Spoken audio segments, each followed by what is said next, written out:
Special Committee of the Whole will come to order at 5 p.m. I would now call upon Councillor Isabel Ann McCray to adopt the agenda. Moved by myself that the agenda for the Special Committee of the Whole meeting of April the 7th, 2026 be adopted as presented. All those in favor? Thank you. Carried. Does anybody have any disclosure of pecuniary interest and or conflict of interest and general nature thereof? Hearing none, we will continue.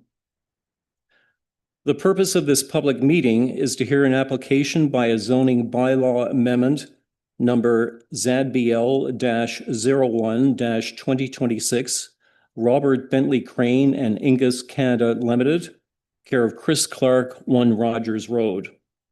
The planner will provide a brief overview of the file and details of the amendment. The applicant will be given an opportunity to speak to the application. The public will then be given an opportunity to make comments and ask questions.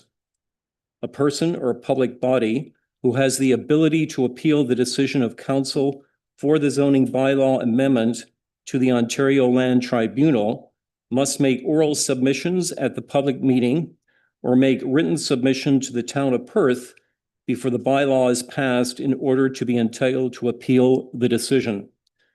If a person or public body does not make oral submission at a public meeting or make written submissions to the town of Perth on the zoning bylaw application before the bylaw is passed, the person or public body may not be added as a party to the hearing of an appeal before the Ontario Land Tribunal unless, in the opinion of the tribunal, there are reasonable grounds to do so.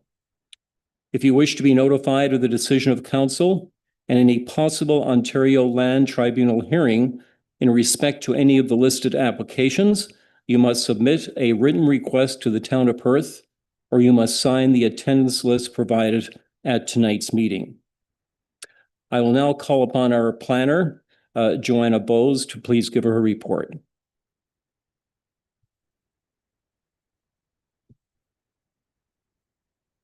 Can you put up the PowerPoint presentation, please? As you can see, it's an incredibly long write-up, quite boring. But this is the zoning bylaw amendment for 1 Rogers Road. So the proposal is to amend the zoning bylaw to residential 4th density special exception for 1 proposed lot and to rezone the 2nd lot from residential 4th density and environmental protection to residential 4th density special exception hold and environmental protection. I will explain what that actually means as we go through the slides. So this is the location of the property. It is on the corner of Rogers Road and Peter Street. And right at the corner of Peter Street and Rogers Road, there is a converted dwelling. It's a triplex. And then below it is just a vast amount of land. Much of it is in the floodplain, environmental protection zone, and wetlands, but there is a chunk of land there that is developable. Next slide, please. So that's a little bit difficult to see, but it indicates the converted dwelling right at the corner of Peter and Rogers Road. And then there's the area for parking, which looks like a little rectangle below the dwelling. And then what is proposed is a sort of driveway entrance off of Peter Street. And you can see a little sort of teeny tiny rectangle with slashes through it. That is not actually proposed thus far. The only thing that's proposed is that we allow a single family dwelling on the lot. But they're sort of providing the size of home that would be able to fit on this lot, which is a tiny home. It's 23.7 square meters. So the applicant has gone to the county and has requested a severance, so to divide the lot into one to hold the triplex and the other as a vacant lot. And I've said, essentially, prove to me that you can fit something on this lot that is developable. And that's what they've come up with, is essentially a tiny home with the appropriate parking and the ability to meet the setbacks as required in the zoning bylaw. Next slide, please. So the converted dwelling essentially that zoning, right now, the whole property is zoned residential fourth density environmental protection, which is at the lower part of the property. Once it's severed, it would just be then residential fourth density special exception. It doesn't meet the requirements of the zoning bylaw, but that's because it's in existence already. So the setbacks that aren't met are already in place, so we can't really concern ourselves with those. The special exception is to allow the lot area per dwelling unit. It's generally to be 366 square meters per unit. And the proposal, because the size of the lot has shrunk, is in fact 140.2 square meters per unit. So just essentially what's happening is just the lot size is shrinking because they're severing it, but the setbacks remain the same. They are still providing the correct amount of parking. So I'm not too fussed about that. I don't have a lot of concerns there, but that's ultimately your decision. But planning wise, it's not a terrible proposition. Next slide, please. So then the vacant lot is essentially to recognize a single family dwelling on a lot zoned residential fourth density. So residential fourth density is the zone that allows for apartments or high density dwellings. It's already zoned residential fourth density EP, environmental protection. And so technically it's not allowed to have a single family dwelling on it. The proposal is to have one on there because that is the only thing that fits. And generally, as a planner, we don't like to down zone, or what we would call downgrade, down zone a lot. So the town suggested, let's keep it R4 and just allow the single family dwelling. And then essentially, because it's not actually proposed, it's just showing us where it can go. We don't have specific zoning requirements that I can outline for anybody because it's not actually proposed. You just have to prove that it can happen. Next slide, please. So I did the review of the project. It meets the provincial planning statement, the Lanark County Sustainable Communities Official Plan, and through the amendment, if approved, it will meet the requirements of the zoning bylaw and the Town of Perth official plan. Next slide. So there were some comments from the Rio Valley Conservation Authority just to do with floodplain regulation. And there were no public comments received at the date of drafting this report. So the recommendation to council,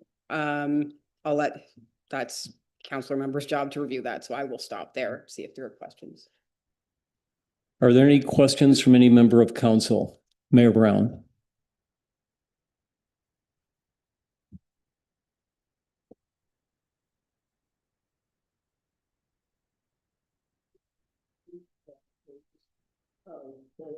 RVCA has commented and the river is quite close there, but they don't think it's a concern.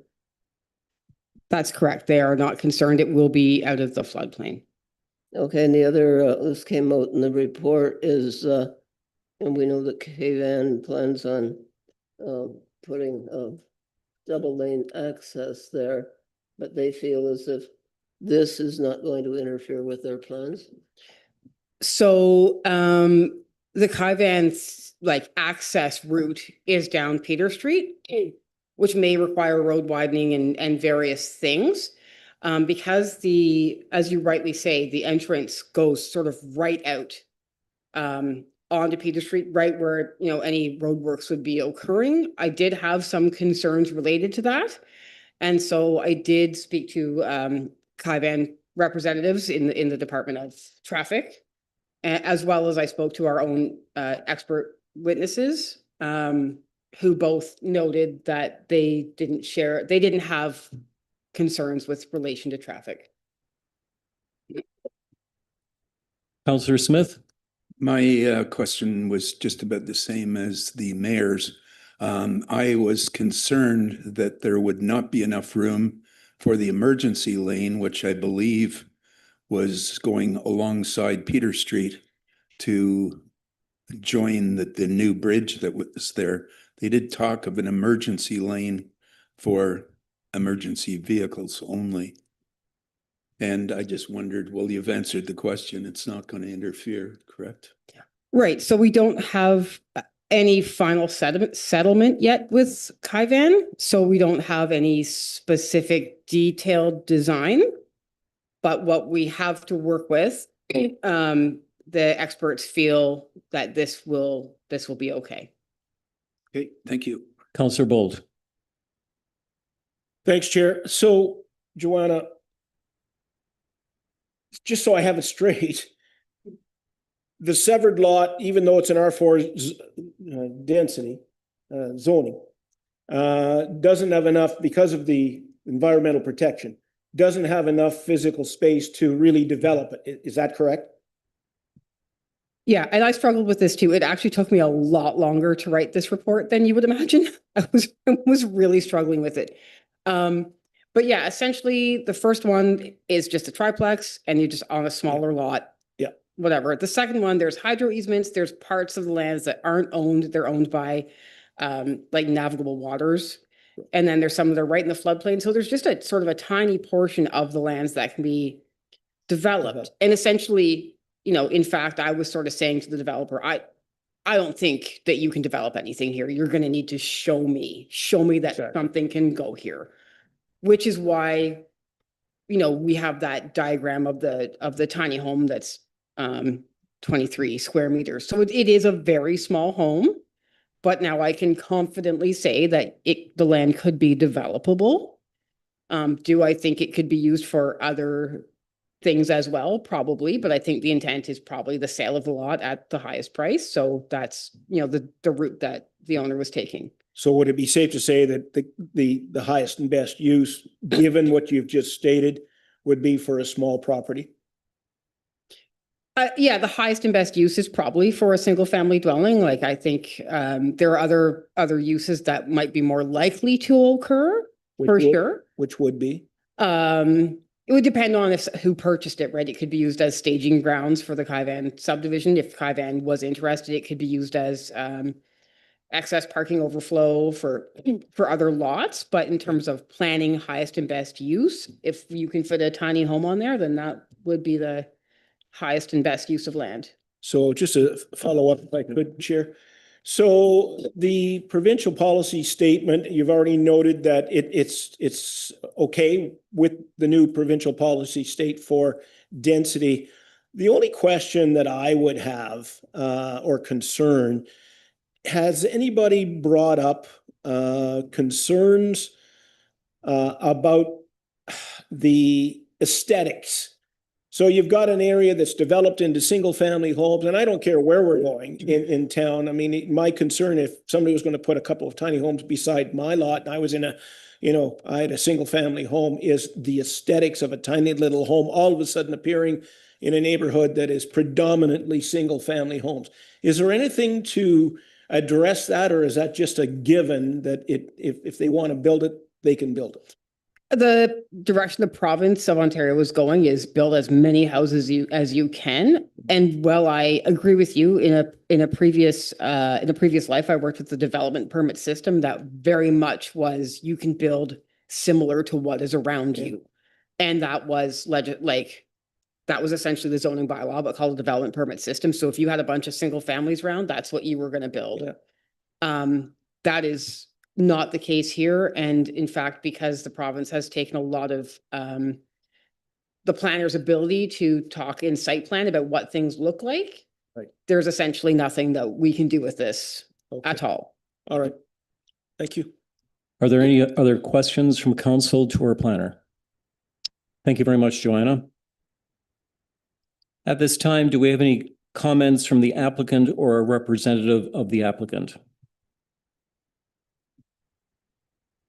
I don't think they're here. Okay, we will move along then. Joanna, have you received any written comments from the public? No. At this time, if there's anybody present online or within chambers that would like to make oral comments, now is your opportunity.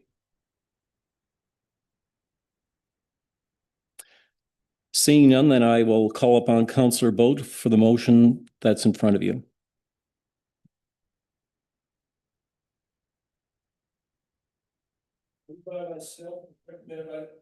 Sorry. Moved by myself As recommended by the Committee of the Whole, be it resolved that the Council of Town of Perth, one, approve zoning bylaw amendment application number ZBL-01-2026, and two, pass bylaw number 3358-XXX, being a bylaw to further amend zoning bylaw number 3358 to change the zone category of lands municipally known as 1 Rogers Road of the retained lands from residential fourth density and environmental protection to residential fourth density special exception X, and of the severed lands from residential fourth density and environmental protection to residential fourth density special exception X, holding and environmentally protected as presented in report 2026-COW-4.1. Thank you. All those in favor? That's carried unanimous. Our next meeting will be at 5:30 today, chaired by Councillor Smith. Are there any questions from the media? Hearing none, I will call on Councillor Bird for adjournment. Sorry, can I ask one question? By all means, who's speaking, please? It's Hedy Surur with Hometown News. Hi, Hetty, please go ahead. Just a question to Joanna, if I may. So you said there's nothing that with a tiny, they can put a tiny home on there. Are there any regulations around tiny homes as to what they will be? Do they have to be hooked up to water and sewage? Do they have to be hooked up to hydro? Can it stay on wheels? Does it have to be on a foundation? All of these things, are there regulations within the town's bylaws to regulate tiny homes? It's within the Ontario Building Code. And so, yes, I didn't go into an excessive amount of detail because I didn't want this to be too long. But yes, it will be required to hook up to municipal services. No, it should not be on wheels. Yeah, it'll be looked at through the building code lens. And because it hasn't been officially proposed, we don't really make a lot more comments on that. But just as part of the conditions of the holding, if and when we get plans in for a tiny home, they will have to meet additional requirements in terms of providing updated grading and drainage plans, including hookup to municipal services, including permits from the Conservation Authority for being within the setback area of the floodplain, to name a few. So because there is no formal proposal for a tiny house, I didn't really get into that, but there will be other, for lack of a better word, hoops to jump through to get that completed when that comes, which may include, depending who buys it, a new zoning bylaw, if they Thank you. decide to make the size of the home bigger. Perfect. Thank you very much. Okay, thank you. Are there any further questions from the media? No questions, thank you. Thank you. Councillor Bird, if I can have your motion to adjourn. Thank you, Chair. Moved by myself that the special committee of the whole meeting held on this April 7th, 2026 adjourn at 5:18 p.m. All those in favor? Carried. This meeting is adjourned. Thank you.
Good evening, ladies and gentlemen. Welcome to the Committee of the Whole meeting.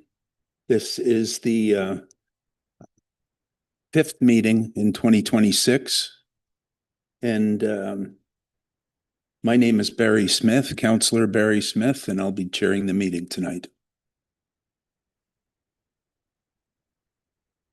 I would ask the mayor to adopt the agenda.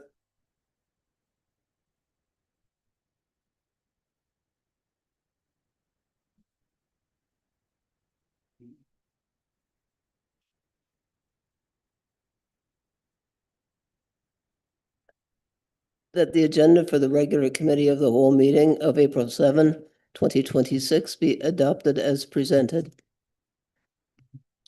Thank you. Number 3. Okay. All those in favor of adoption?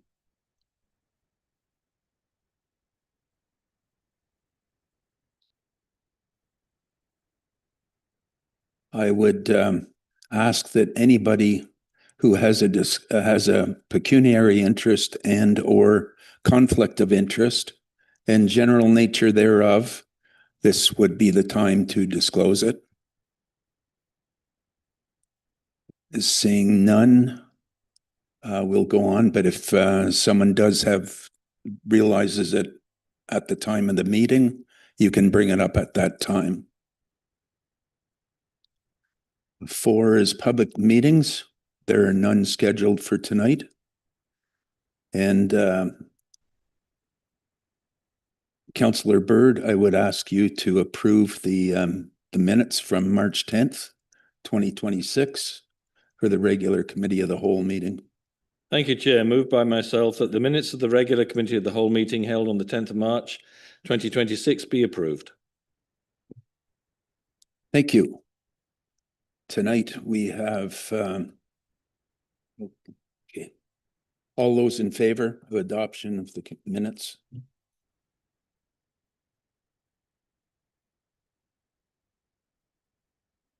On to delegations. And tonight there are a couple of delegations. We'll start off with Brody Berrigan, Chair of the Business Improvement Area.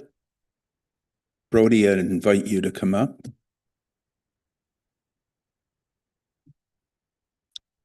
I'd also like to remember everybody that's doing, or anyone who's doing a presentation.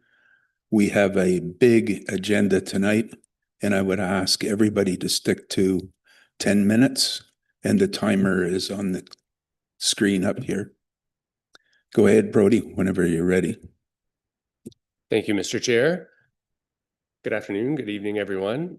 My name is Brody Berrigan. We've met before. You may recall I've been here a couple of times as former chair of the Climate Change Advisory Panel. Well, I've since taken on a bit of a different role. We moved outside of the boundaries of Perth, so can no longer be involved with climate change. But my wife owns a store in town on Foster Street, Lita, it's called. So I am now the chair of the Business Improvement Area. So I just thought I'd come in tonight and give you a bit of an update on some of the things we've been working on, some of our priorities. A little bit of a sneak peek on an early draft of our strategic plan, which we're working on right now. So very happy to talk a little bit about that.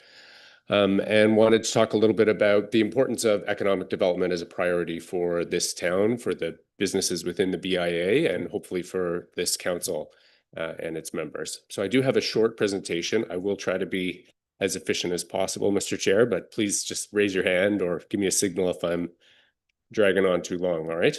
Thank you. Okay, so on the first slide, this is just an overview. I know that you know this, but the BIA is anchored in the Municipal Act, which very clearly outlines the core roles and responsibilities of a business improvement area. It's really to focus on improvement, beautification, and supporting our members. So I just wanted to draw your attention back to the fact that it is anchored in the Municipal Act and legislation, which does specify the boundaries of our core responsibilities. The next slide is just a quick overview. That's our board of directors. I'm sure you know many, if not all, of the lovely people on the screen there, including this lady who's sitting beside me right here. We also have Emma Kinsman, who is a part-time contract marketing and content creator, as well as Nancy Wing, our BIA coordinator, who is on 4 days a week with the BIA.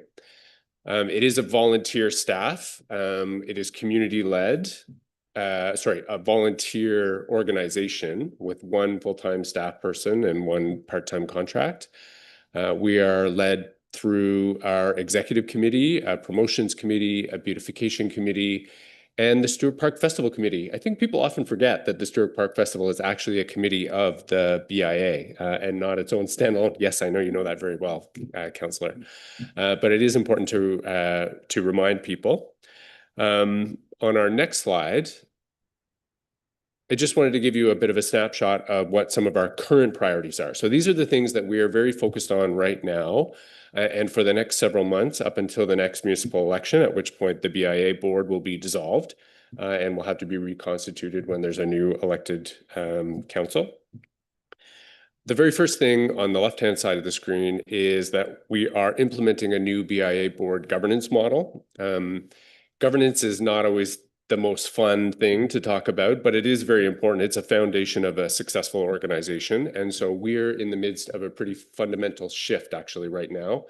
We're moving from what is traditionally called a management board, where the board of directors is involved in the day-to-day management of the organization, to a more traditional governance board. So we're stepping back from the day-to-day activities of the BIA and empowering our staff, Nancy and Emma, to do their job.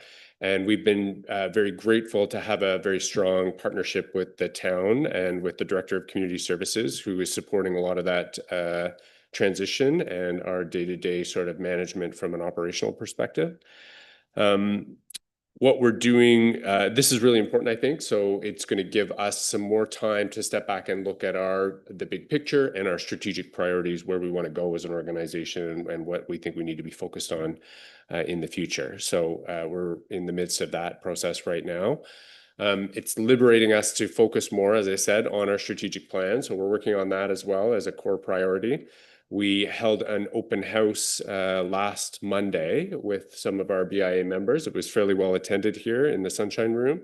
And we presented the high-level strategic priorities, which are actually annexed to this presentation. So hopefully you have a chance to take a look at that, but I can walk you through it at the end of this presentation. Some of the feedback that we got was a need to improve coordination on events, an appetite for more engagement with the BIA, an interest in more business resources, so more resources to support businesses downtown, and increasing our promotions both within and outside of Perth. We're also focused right now on modernizing and updating our website in the BIA. Websites are very, very important tools, as you know very well, to get your message out, to convey who you are. It's also going to be more of a resource. So we're going to add a members only portal where BIA members and businesses can access a lot more information about different tools, resources that they can access in the community and get some more information. So hopefully we'll have that ready this spring, along with our strategic plan. And then finally, we're also focused on a couple of key upcoming events, and there's 3 there that I flagged, but there's 2 in particular on the horizon. The first is Perthalicious, which is right around the corner, starting tomorrow, actually, until the 22nd. So great excuse to get out there and enjoy the restaurants around town. And then, of course, the Stewart Park Festival, which is coming back for its 35th anniversary this year. So it's a special event this summer. Very excited about that. The theme, I'm told, from our new chair, Sean Vernier, is Harmony and Heart is what we're working with. So very excited to see that come to fruition. And one of the priorities that we discussed with Sean, when he was taking on that role as chair of SPF, is the need for closer alignment with the BIA businesses. A lot of businesses in Perth downtown feel a little alienated when the festival comes to town because it takes away some of that immediate business. But we are looking for opportunities to raise the profile of those businesses during the festival, a little bit more alignment on some business opportunities, so that we can actually see some benefits for those businesses in the short term, not just the long term, because we all know, and the businesses downtown do understand and appreciate that. Because it's such a high profile event in town, it does draw people back, and there is a long-term sort of benefit associated with it. So Sean has really seized with this idea, and we're exploring a few different options on how we can increase that alignment with our BIA businesses. So we're looking forward to that. Now for the fun stuff. This is where I come to you, and we're going to talk a little bit about some of the things that I think would be important going forward from our perspective, from the town of Perth and from this council. I did want to say to begin that I think there's, a lot of positive momentum here. And as I said, the collaboration with the town staff and with the Director of Community Services in particular has really been outstanding from our perspective.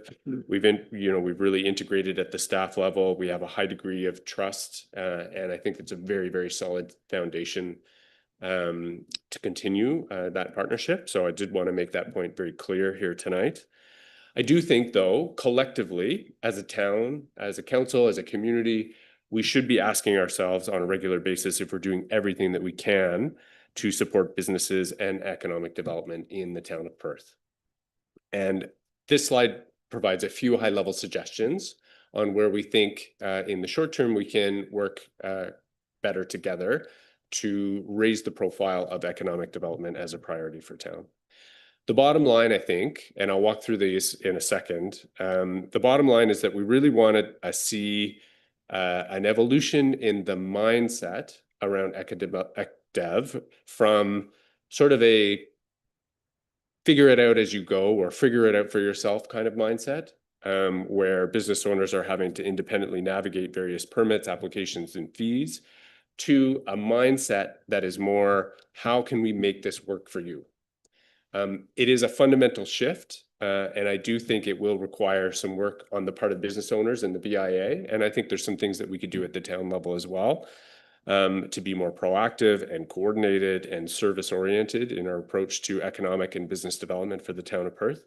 But I think we need to do that. We need to get there. It is important not just from a revenue perspective and a sustainability perspective, but if we really want to attract and retain the businesses that we need for this community to thrive, it does need to become and continue to be a core priority for the town of Perth from our perspective.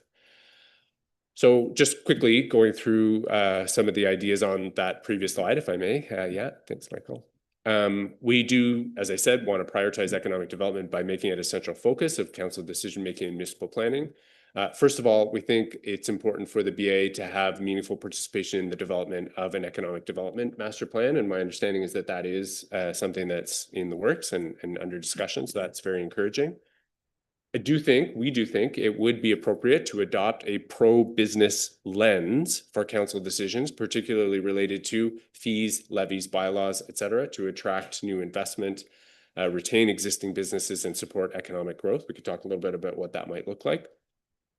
Second, we want to see some ongoing and increased engagement related to some upcoming construction projects that may impact the downtown.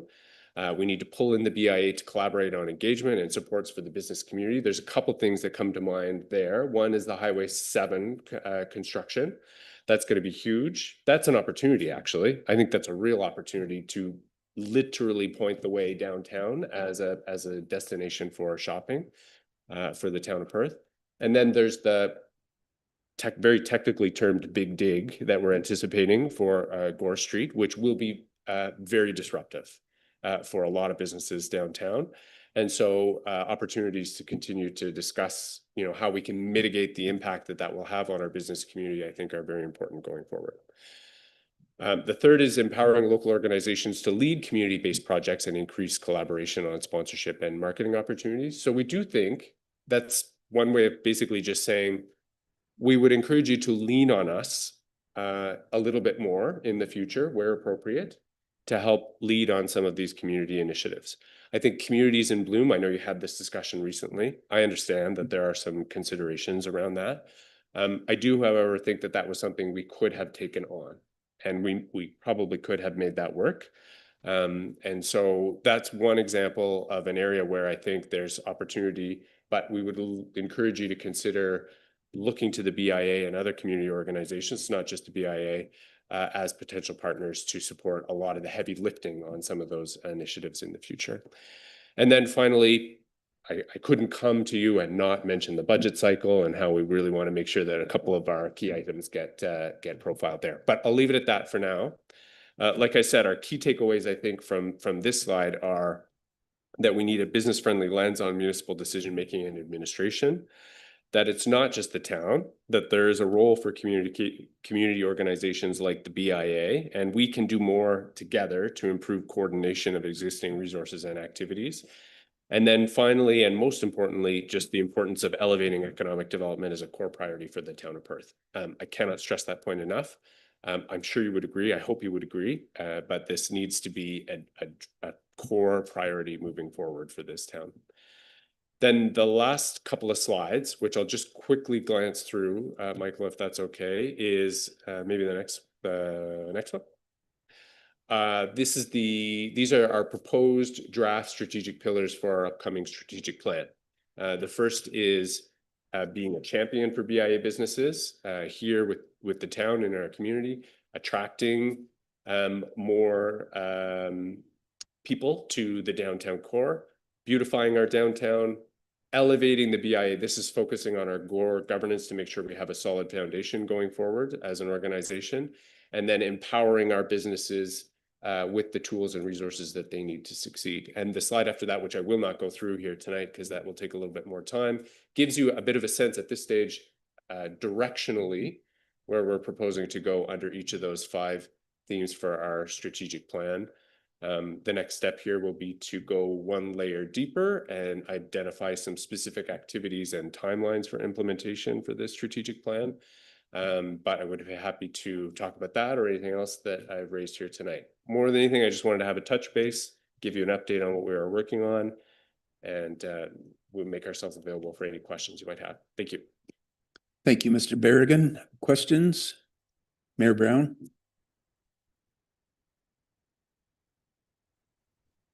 Thank you for your presentation and for your initiative. You've always done a lot of work on this. I'm quite familiar with the BIA, having been the representative from council on the BIA for a number of years. And I've helped with the Stewart Park Festival. I've buried birch branches in the barrels on Gore Street.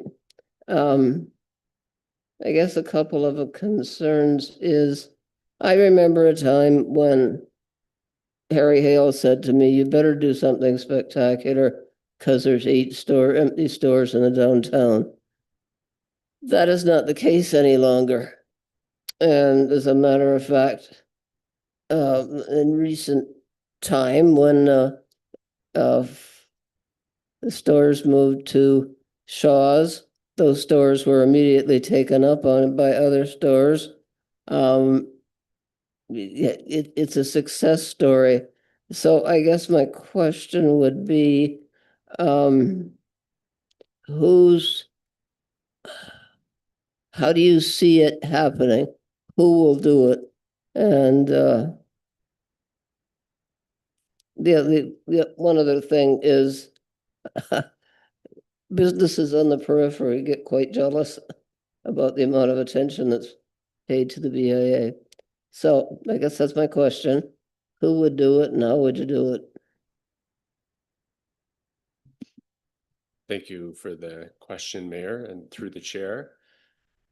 I think it's an important one. I think part of what I'm hearing you ask is sort of what's the real problem that we're trying to solve here, and why is this a priority that we need to be focused on?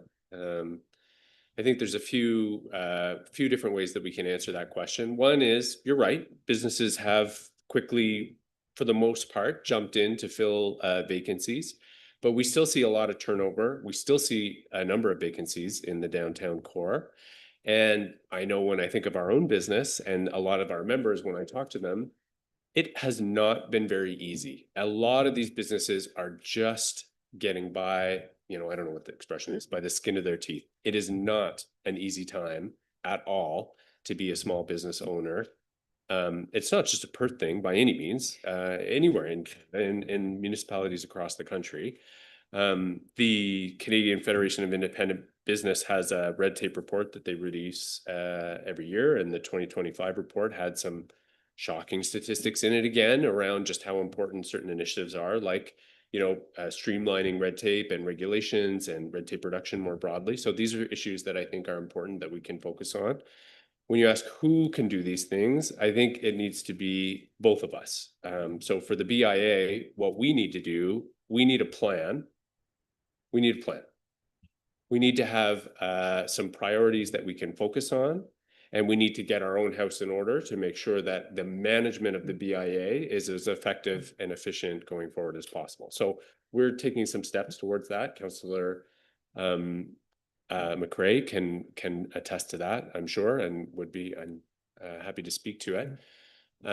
But we also need a concrete plan on where we want to focus our energy, and then we need to focus on those areas. And that's what we're doing with the strategic plan. What we need from you is a signal that this is something that this town and this council prioritizes and cares about. And so that's where, when we're reviewing things like, the imposition of fees for signage permits, or when we're reviewing, the layering of different zoning compliance, building permits, heritage approvals, that we're at least looking at it from a lens of how can we make this more efficient and less of a burden on businesses or as possible. So, for example, we have a lot of paper forms, still, and they're separate sort of forms for different types of permits and processes. I understand that it's an evolution, it takes time, and investing in digital infrastructure is very expensive. I get that. I'm not dismissing that by any means, but I do think that we need to look for and make a priority of finding ways to make those processes more efficient for business owners, so that it just becomes more attractive and easier for them to come here and to stay here. Councillor Waterfield. Brody, thank you very much for your presentation. The BIA does excellent work. I think our partnership is essential for the future economic development of our town and for other reasons. When I look at your slide in terms of things that we can do as a council, I have two questions. Number one, what's the most important one that we're not doing now that you would like us to do, and why? And number two, what do you perceive as next steps in terms of addressing the various issues that you've brought up in that slide? Thank you, Councillor, and through the chair. I think that's a really good question. I would say that the most important thing that we could do is be applying a business lens on decisions going forward. You may remember when I was chair of the Climate Change Advisory Panel, we took some pains of developing and implementing a climate lens, a revamped climate lens for decisions. I think a similar process should be undertaken, if not more importantly, on economic development and the growth of our businesses downtown. So that means when we're bringing forward staff reports, when we're analyzing any potential new, zoning amendments, business applications, we need to establish some criteria around what is it that will make this as seamless, as user-friendly, as client-centric, as speedy and efficient as possible, and are we allocating the resources necessary in order to make that happen? That will require some difficult decisions and some tough choices in a limited with finite resources. But I think the most important thing and the easiest thing to do right off the bat is to just send that signal that this is a priority. This is a priority for us, and we want to do something to make that happen. I think that we have the right processes and the right staff in place to do it. Some additional capacity, I think, would always be really critical. But I think that's where we need to start, Councillor. Thanks, Brody. Thank you. Any other questions? Councillor McCray. Through you, Chair. I just want to begin by saying at one time I mentioned to Michael Tao, the need to support our BIA and chamber through an individual who would up the ante with retention to local businesses and industry and champion economic development. And in terms of a business lens, I believe our council has begun because Kathy McNally was kind enough to apply for a grant and secure $24,000 from the Rural Ontario Development Program. And so there's an example how our municipality is starting to look through that lens that you're talking about. And I'm hoping when this flushes out, they will reach out to both the BIA and the chamber, because the chamber is interested in or sees the need for championship on in regards to economic development. The other thing I just wanted to point out is I sat with two very successful realtors at the AGM for the Perth and District Chamber of Commerce, and they didn't appear to understand that beautification is one of the BIA's strategic pillars. And so, and that in fact, the BIA champions beautification. So in terms of your pillars, there's a lot of education that needs to happen out there. Thank you, Councillor. If there are no further questions, I would ask Councillor McCray to make the motion. Thank you, Chair. Moved by myself as recommended by the Committee of the Whole, be it resolved that the Council of the Town of Perth receive for information the presentation from Brodie Berrigan, Chair of the Business Improvement Area, update as presented at the Committee of the Whole meeting on April the 7th, 2026. Thank you. I'll ask the question. All those in favor? It's unanimous. On to 6.2. Thank you, Brodie. Gary Smith and Sarah Hansen, Environmental Services Shop Proposal.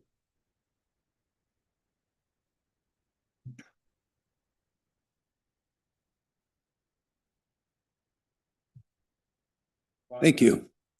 You have 10 minutes. Sir, if I can just get you to hit the button on the microphone just to turn it on. Perfect, thanks. Well, thank you for the opportunity to address council this evening on behalf of virtually every homeowner, taxpayer, and voter on Inverness Avenue and Argyle Drive. My name is Gary J. Smith, a 13-year resident of Perth. My career includes international, national, and university level positions. I also was elected to municipal office as a councillor in nearby Central Frontenac Township. This included time as deputy mayor, township representative to Frontenac County Council, the Quinte Conservation Board, and the board of the Eastern Ontario Trails Alliance. As such, I'm familiar with the challenges of municipal office, the need for good governance and civic and citizen engagement, strategic vision, the delivery of quality services, environmental stewardship, as well as the ongoing requirement for frugality with taxpayers' hard-earned money. My neighbors overwhelmingly have signed the joint petition you have received, which expresses serious concerns about the proposed new public works garage at 15 Sunset Avenue. Many of them are behind us this evening. These concerns are in three broad categories. Number one, environmental. Number two, the impact on a long-established neighborhood. And number three, public safety. We could add a fourth, cost. And a fifth, lack of any direct information from the town and no advanced consultations with impacted citizens. So number one, environment. Perth is blessed to have two tributaries of the Tay River passing through the town, part of our natural heritage. We like to talk about this in our publicity material and logo, beautiful town, heritage, and heart. Many jurisdictions in Canada are scrambling and spending big money to recover waterfront lands for their citizens and visitors to enjoy. This is after decades and indeed centuries of permitting industries and various polluters to locate adjacent to rivers and lakes. Perth appears to be going in the opposite direction, with its plans to locate a mega generational public works garage beside the Tay River. Apparently, it is about 25% larger than the existing facility. The new proposed footprint for the garage, moreover, appears to be extremely close to the Rideau Valley Conservation Authority designated 100-year floodplain. We had a slide for that. Indeed, there is sitting water in this area as we speak. The garage plans also call for the removal of the dozens of trees planted a decade ago by the Conservation Authority and paid for by the Toronto-Dominion Bank. So you'll see pictures of up there of when those trees were first put in. There should be another slide showing you where they are today. We are told Sorry, that these. Just to interrupt you, if you'd like me to cycle through the slide, just let me know when you want me to go to the next Okay, one. well, And I there- will, so. Okay, there's a good example of the trees now, 8 to 10 years later. So we're told that these now partially grown trees will be replaced by new saplings elsewhere, presumably paid for by Perth taxpayers this time and not the Toronto-Dominion Bank. Such action is both environmentally and financially counterproductive. We should add that the proposed site is currently a natural habitat to a wide variety of birds, insects, and animals, all of whom will be impacted. And there is no indication that we have seen that the Conservation Authority has held in-depth consultations with the town on this strategic project. Number 2, impact on established neighborhood. One might say that members of this tight-knit community, represented behind me as I mentioned, whose houses were built in the 1970s and 80s, are driven by NIMBY, not in my backyard concerns. There are indeed some of these concerns, like the encroachment into existing backyards of noise, light, oil, gasoline, and diesel pollution and toxic fumes. These are all exacerbated by the significant movement of the footprint toward the neighboring houses and the drive-through feature of a 5-bay garage facility, all moving forward. Let us be clear, this is not a simple swapping out of one old facility for a new one of similar size and location. It is much more than that. That said, this is an expensive $4 million project with a proposed lifespan of 50 years or so. The town needs to get it right for the community as a whole and for generations to come. I'd now like to ask my neighbor Sarah to address safety concerns. All right, can you hear me? Good evening, Mayor and members of council. My name is Sarah Hansen, and I am both a teacher in the Perth area and a mother of 2 young, very active boys. I stand here not only as a professional who works daily with children, but as a parent who sees firsthand how our community spaces are used, valued, and relied upon. I want to focus my remarks on one central issue, and that is safety. The proposed construction of a large public works garage at the Sunset Boulevard site introduces a significant shift in how this space will function. By its very nature, this expansion increases operational capacity. While we may not know the exact number of additional trucks, it is reasonable based on the scale of expansion and projected population growth from approximately around 6,000 to 8 to 12,000 residents. And this would increase traffic over time, and that matters. Students from Stewart Elementary walk, bike, and run along that route every single day. Families use that same path to access schools, green space, and the town center, so it's an active corridor and not an industrial one. The current plan places increased heavy vehicle movement across these established pedestrian patterns and an entrance and exit point that does not even have a stop sign leading onto Sunside Boulevard. So as a teacher, I spend my days reinforcing safe habits like looking both ways, being aware, making good decisions. But as a parent, I have to ask. Excuse me, Sarah, could you speak right into the mic? Right in here? Yeah, Oh, there we go. thank you. Thank you. As a parent, I have to ask, are we designing an environment where those lessons are realistically enough to keep children safe? Because when you introduce more frequent heavy truck movement into a space used daily by children, you create a new risk profile. I've heard it said that there have been no accidents at this crossing in past decades. Respectfully, that is not a sufficient measure of future risk. The absence of past incidents does not eliminate the potential for future ones, especially when conditions are changing. So simply put, trucks and children in shared space is a combination that requires the highest level of caution. And importantly, this is a preventable risk. Beyond safety, there's also the loss of green space, space that children use to play, explore, and simply be outside. These are not extras. They're essential to healthy childhood development and the character of our town. This site is not just land, it is a part of a living, breathing community. So I ask the council to carefully reconsider whether this is an appropriate location for this type of facility. Because the question is not simply, can we build here? It is, should we build here, given who already uses this space and how they use it. As both an educator and a mother, I urge you to prioritize the safety of our children, the integrity of our shared space, and the long-term well-being of this community. Thank you for your time and consideration. Thank you, Sarah. So large trucks, small children, a risky combination. We have two recommendations for you, councillors.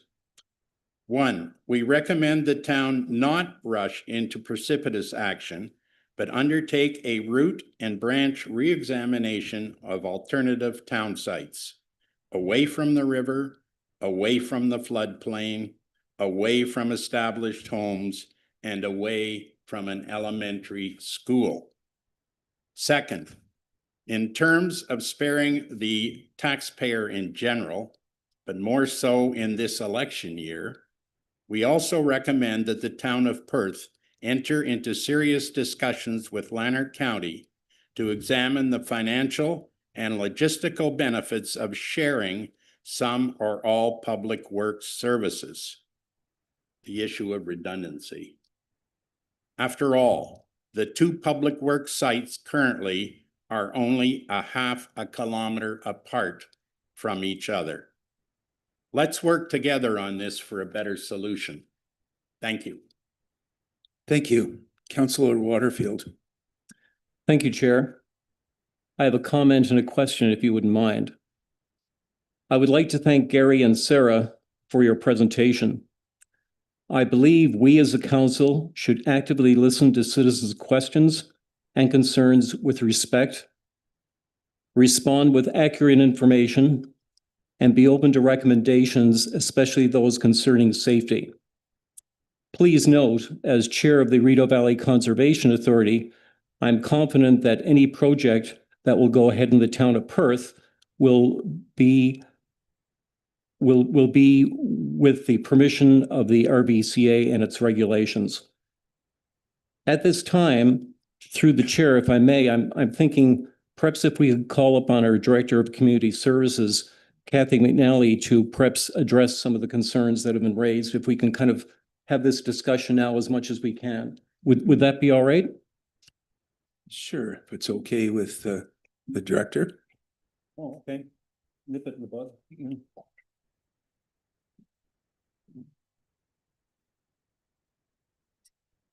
Oh, you want to sit here? They kicked me out. Through the chair, thanks for the opportunity to listen to what the neighbors are saying. And I think one of the biggest priorities that staff want to do is ensure that we're doing something that's fiscally responsible, enhancing our quality of life for our town, and thinking too about our staff's quality of work, because for the past 5 years, they have been working out of a garage that is not meeting our official building code. And so we're wanting to create a space for them that makes it a workable space. So I've looked through the petition that the neighbors have put together, and I think it's worthwhile. I spoke with Mr. Smith at the beginning before we had this meeting and said, we're all on the same page here. You know, we're on the same team, so we can have a conversation afterwards as well. But I think having just these concerns brought to light from the neighbors on Inverness, you know, we want to make sure that we address them and outline the considerations that staff have made and have brought to council since we've been exploring this space for the past 2.5 years, and where we've come to this arrangement at this point. So when we looked at different spaces, we actually went through an opportunity. We did an exercise at exploring different avenues and different places that we could build. We talked about demolishing the existing building and then we asked Lanark County if we could actually be housed there temporarily while we build. And they said they actually don't have capacity for even just a temporary setup.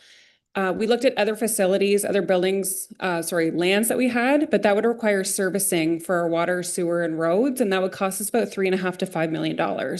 So we did bring that option to council, as you might remember, and we thought that's not really feasible from a financial responsibility outlook. So we worked with an architect and 3 engineers and talked with the RBCA about how can we look at this building and at this land that the current building's at and make it a space that's worthwhile. So over the past several months, working with the environmental services teams, we looked at what are their current needs that are required and how do we make it a space that allows us to have this municipal operations land being used in the same way while also meeting what the needs are for current operations. So if we look at in terms of what some of the concerns are, we've spoken with RBCA and the current location are not within the 100-year floodplain. So we still have to get permitting. As Gary said, we can't move forward without RBCA's blessing. And with the TD trees, the impact to any kind of tree demolition would be nil, if maybe minimal, that would require replacements. But we have a cedar hedge that's been planted on town property we'd have to take down, but then we would make sure that we rebuild that part of it, but we don't have any plans to take down those current trees. We're working with TD Trees right now to actually put more trees out on Drew Farm, and we're really excited about those continued partnerships that we have with them and RBCA. The site was really selected,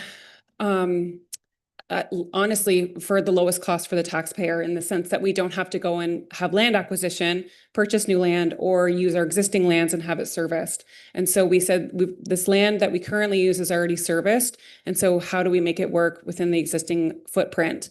We're really happy with what we're trying to work towards and that it's going to be better for emissions. And the noise reduction is actually going to be, our goal is decreased because we're going to have insulation, better insulation for the building because the current one is 60 years old. With that, we're going to have better building aesthetics and better material management as well. So if you see currently there's some C-cans for storage because we're at max capacity with where we're at, and we're excited to actually bring it all into one building. And the concerns about increased traffic, of course, I have 2 kids and you want to make sure that you have safety that's happening, especially with Stewart School. There won't be any increased traffic because it's like for like in the terms of what we're providing with our staff. We're not increasing our staffing at this point. So we just wanted to bring some of those things to light, but I think it's also still worthwhile to have, a conversation with the neighbors just to kind of give an idea about what we're looking at. And later on, and I'm going to talk about it in my presentation later today, we hope to have a public information session as well, so anyone can come with their questions. But we just want to also outline that there wasn't a misintentionality in terms of not involving the public, but it was just thinking about how can we be environmentally conscious, but also responsible for a taxpayer in terms of what we're doing with the funds to make it work. But again, like we said, it's all about quality of life, and we want to make sure that we listen to our residents and move forward. Thank you. Mayor Brown.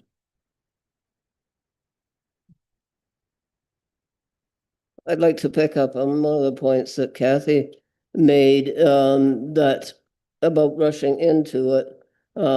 She said, we've been looking at this for 2.5 years. It was in the budget last year, but we deferred it to this year so we could proceed slowly and carefully.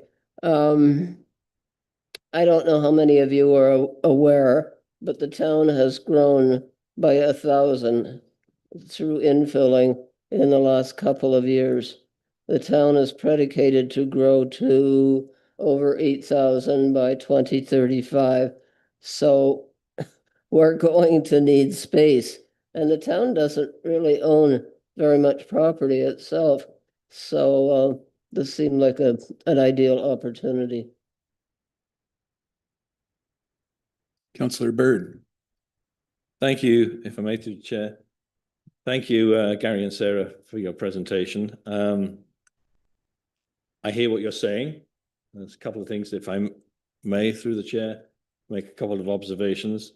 Had I not moved from Inverness in 2003, I possibly would have, or very likely have, signed your petition. But then again, if I was on council, I wouldn't have been able to speak to the matter, so that wouldn't have been helpful for you. I take what you're saying. One of the things I wanted to say is this NIMBY thing always flashes me up, because it's usually a term that's thrown about by people whose literally it's not in their backyard. It's about other people and whose backyard it is. I take everything that you've said with me through this process, and I will take it with me through this process that council will go through over this project. And I thank you for drawing attention to all these issues. Thank you. Thank you, Councillor Bird. Councillor McCrae. Thank you very much, Chair. Gary and Sarah, thank you very much for your presentation. I'm always concerned when I hear concerns in regards to climate change and specifically floodplains.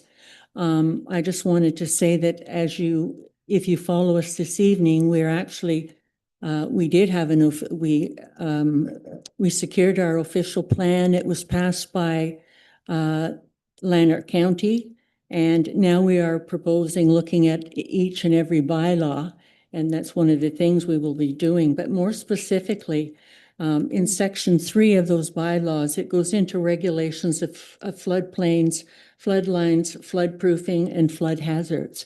And those various things we will be looking at in great depth as we move forward.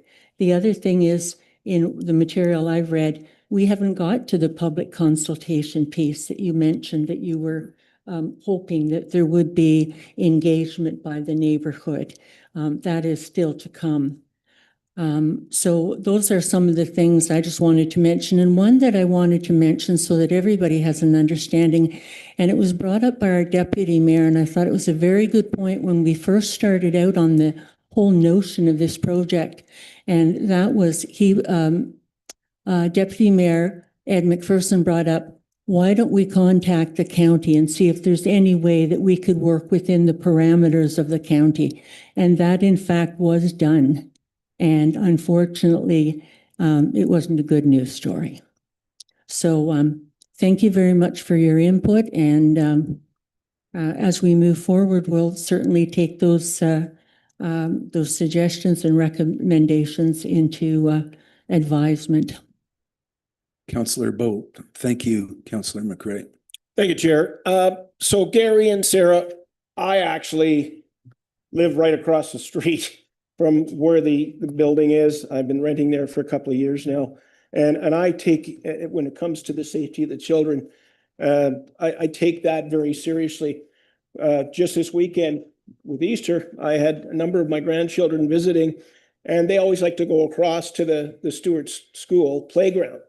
And I literally, every time they go out my backyard and cross that highway, I literally watch until they get across the street, and I hold my breath thinking, hopefully they're going to be okay, because you know what, the traffic is busy there. I can tell you firsthand how busy it is.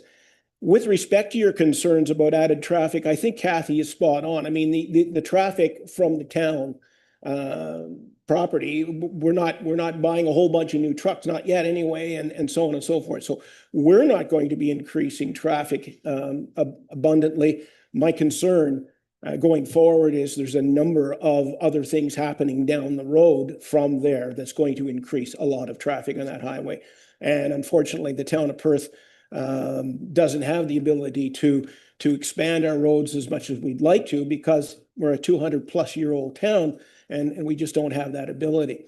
But I'm really glad you came out tonight, because you bring up some great points, and you're getting my creative juices flowing even more, because I'm not criticizing what we're doing. I'm eager to see how it's going to go. I, for one, looked at the plans for the building specific, and I've had some questions about its size and so on and so forth. I think there's a lot of positive, but there's a lot of concern and a lot of negative. Your comment, Gary, about the trees, clearly from what we've been told by Kathy, the trees aren't going to be impacted. But I think that begs to further discussion and perhaps maybe down the road, the ability to actually maybe even have a meet and greet at the site and get a sense of where exactly are the footings going to be, where exactly are the buildings going to be, how much more, you mentioned, Gary, 25% increase in size, correct? But in the grand scheme of things, I, for one, would like to know, well, based on the current footprint and the new footprint, how is that going to be reconfigured and how is it going to really impact the space? So I think that there's a lot of important thoughts to be discussed here. The RVCA concern is another factor, obviously. We're certainly going to do everything that we would impose on somebody else if they came in there to put a building in. So we have to put ourselves under that, that same glass, that same. So I'm happy you came out. I definitely support some of your concerns. We've had conversations with the town. My colleague, Deputy Mayor, and I were just talking about some things before the meeting about maybe some modifications to the building that could be brought in to make it a little bit smaller. Nonetheless, I think it's important that we have community involvement. I hear what you're saying, and I definitely am going to, it's going to be even more so on my radar as we go forward, given the concerns that you brought forward, and I thank you for that. Thank you, Councillor Bolt. Yes. Mr. Chair, may I Yes. respond to a little bit of this? Yes. Okay, we've heard tonight that this has been an ongoing discussion for 2+ years, but we haven't been involved. This is a major strategic project for the town of Perth. Planning documents I've read here, looking out 10, 20, 30 years, indicate that the town indeed is going to grow up to 8 or 10, maybe even 12,000. We already know about the golf course land. So the service demand is going to increase. Now let's look at this site. You mentioned Sunset Boulevard. It is very busy. All these new people are going to be traversing Sunset. Our concern isn't so much with Sunset Boulevard, it's with the sidewalk that crosses the entrance and exit to the Public Works garage. Little kids go along a sidewalk, they know to stay off the street, but they're said, stay on the sidewalk. But lo and behold, as they go to the school, they're crossed over by the trucks coming and going. There's not even a stop sign there. So trucks don't slow down. They've got heavy loads. There are water trucks in there, and there are trucks, big plows and so on. The drivers are high up. The little kids are way down. It's a bad combination. And we haven't had any serious accidents as far as I know in the past, but probability tells us that some child is going to be severely hurt down the road. I'm sure none of us want to see that happen. So what are we going to do to mitigate against it? And I think that we've mentioned the safety side, we've mentioned the river side. This is a beautiful little pathway that we could have expanding the town footpath to go from behind Lanark Lodge. Good for our citizens, good for tourists. This is supposed to be a beautiful town. Normally, if you had a tabula rasa, in other words, a blank slate, you would not put a Public Works garage beside a river, nor beside a school. You would locate it somewhere else so that if there's leakage of fuel, if you've got aggregate stored there, it's not going to impact the river, which is essential for the beauty of this town and our well-being. The waterworks are right there too. And as I say, our neighborhood with the backyards, this new footprint, of which we have not seen exactly where it's going to be, is going to come right up to our backyards. And as I say, the drive-through facility means trucks will be driving through, not just going in and backing out as they do at the moment, but driving through right close to where we live. Councillor Waterfield. Chair, through to you to our CAO, with regards to the comments that were just made around safety and the fact that there's no stop sign at that entrance exit.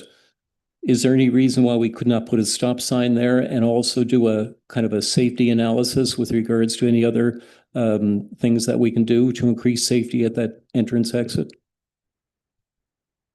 Through the chair, yes, that we can look at putting a stop sign in there. It doesn't have one now because no driveway in town has a stop sign, but we can certainly look at that option. Councillor McCray. To you, Chair. My recommendation would be to go into consultation with the Upper Canada District School Board.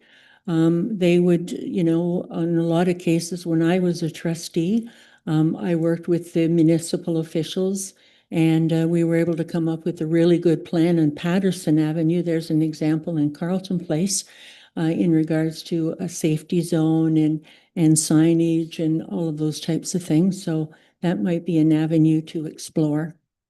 It sounds very promising.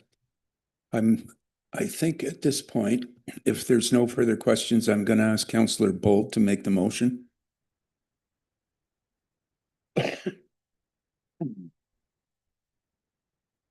Thank you, Chair. Moved by myself, as recommended by the Committee of the Whole, be it resolved that the Council of the Town of Perth receive for information the presentation from Gary J. Smith and Sarah Hansen, Environmental Services Shop Proposal, as presented in the Committee of the Whole meeting on April 7th, 2026. Thank you, Councillor. And thank you, folks. Thank you.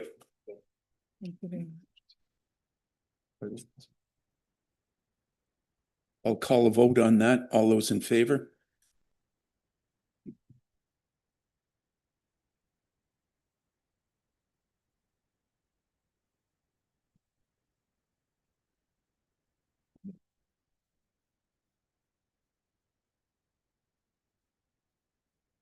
For information, 7.1, there is none scheduled. And requesting action, the first item, 7.2.1, Hillary Hodgins, Climate Change Advisory Panel resignation. Are there any questions from council on that? Then I would ask Councillor McCray to move it, please. Thank you, Chair. Moved by myself, as recommended by the Committee of the Whole, be it resolved that the Council of the Town of Perth receive with regret the resignation of Hillary Hodgins from the Climate Change Advisory Panel. All those in favor? That's unanimous. 7.2.2, Paul Sullivan, Ryan, Unfreeze Ontario, the cost of inaction.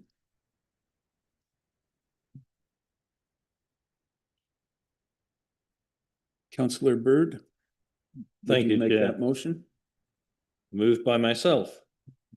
Whereas a well-functioning and up-to-date assessment system supports strong communities and makes the province an attractive place to invest, and whereas property assessments in Ontario have not been updated in over a decade, making them the most outdated in Canada, while provinces such as Alberta and British Columbia update assessments annually to reflect current market conditions, and whereas the prolonged pause in the reassessment cycle has created significant distortions in assessed values, resulting in inequities among property classes, and whereas outdated assessments negatively impact investment decisions, economic competitiveness, municipal planning, and disproportionately affect independent small businesses, and whereas reassessments are designed to be revenue neutral for municipality, ensure fairness in taxation, maintain public confidence in the property tax system,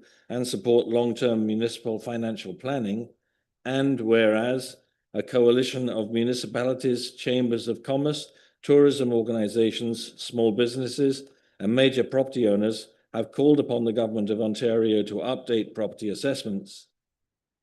Now therefore be it resolved that the Council of the Town of Perth hereby calls upon the Premier of the Ontario and the Minister of Finance to direct the Municipal Property Assessment Corporation to promptly resume the regular property assessment cycle, and be it further resolved that a copy of this resolution be forwarded to the Honourable Doug Ford, Premier of Ontario, the Honourable Peter Bethlenfalvy, Minister of Finance, the Honourable Rob Flack, Minister of Municipal Affairs and Housing, the Association of Municipalities of Ontario, and the Municipal Property Assessment Corporation for their consideration and timely action. Are there any questions from council? Councillor McCray. Through you, Chair, it's not really a question, it's just a comment. It's been 9 years since the Ontario government did the MPAC assessment, and we are the only province in Canada who hasn't done this. And regular reassessment gives businesses the stability to plan and invest responsibly. So, this evening we had a presentation by the BIA, and our Chamber of Commerce is another organization that represents business in our community, and they are advocating, for stability amongst businesses. So I'm very much in favor of supporting this. Any other questions or comments? Deputy Mayor. Could you tell me who this is from again? Could we scroll back? So who is Paul Sullivan Ryan? Ryan is the name of the company, I believe. So It's a tax firm. does anybody know who they are? Okay. I'm going to call a vote. If there are no further questions, all those in favor? That's 1, 2, 3, 4. That's 5 in favor, 2 nays.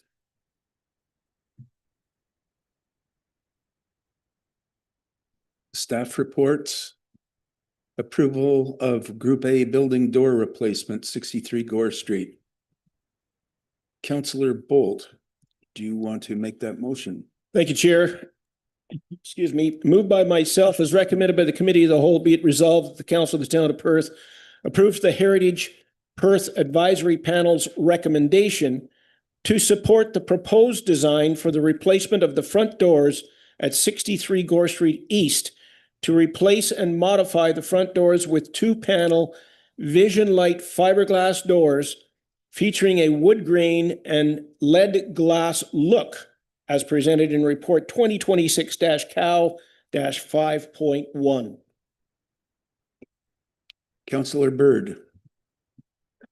Yes, because you're chair and you can't speak directly, I suppose, to this. Just for information of council, Heritage Panel discussed this. It's a modern door, but and for various reasons has to be a modern door. So it's not a direct replacement of a heritage, but it's in the heritage zone, which is why it came in. But the Heritage Panel is satisfied with the process. So, Okay. Deputy Mayor. Just a question for Kathy. Is this something that in the future we can allow the director and the Heritage Panel to make these decisions instead of having to burden them with coming to council? Because all we're doing is rubber stamping these decisions anyway. Through the chair, this is because it's with a category A within the Heritage Conservation District. So if you want us to explore changing that policy to make it more efficient, we can definitely look into that. Yes, I think we should look at that in the future. Any other questions? All those in favor? That's unanimous.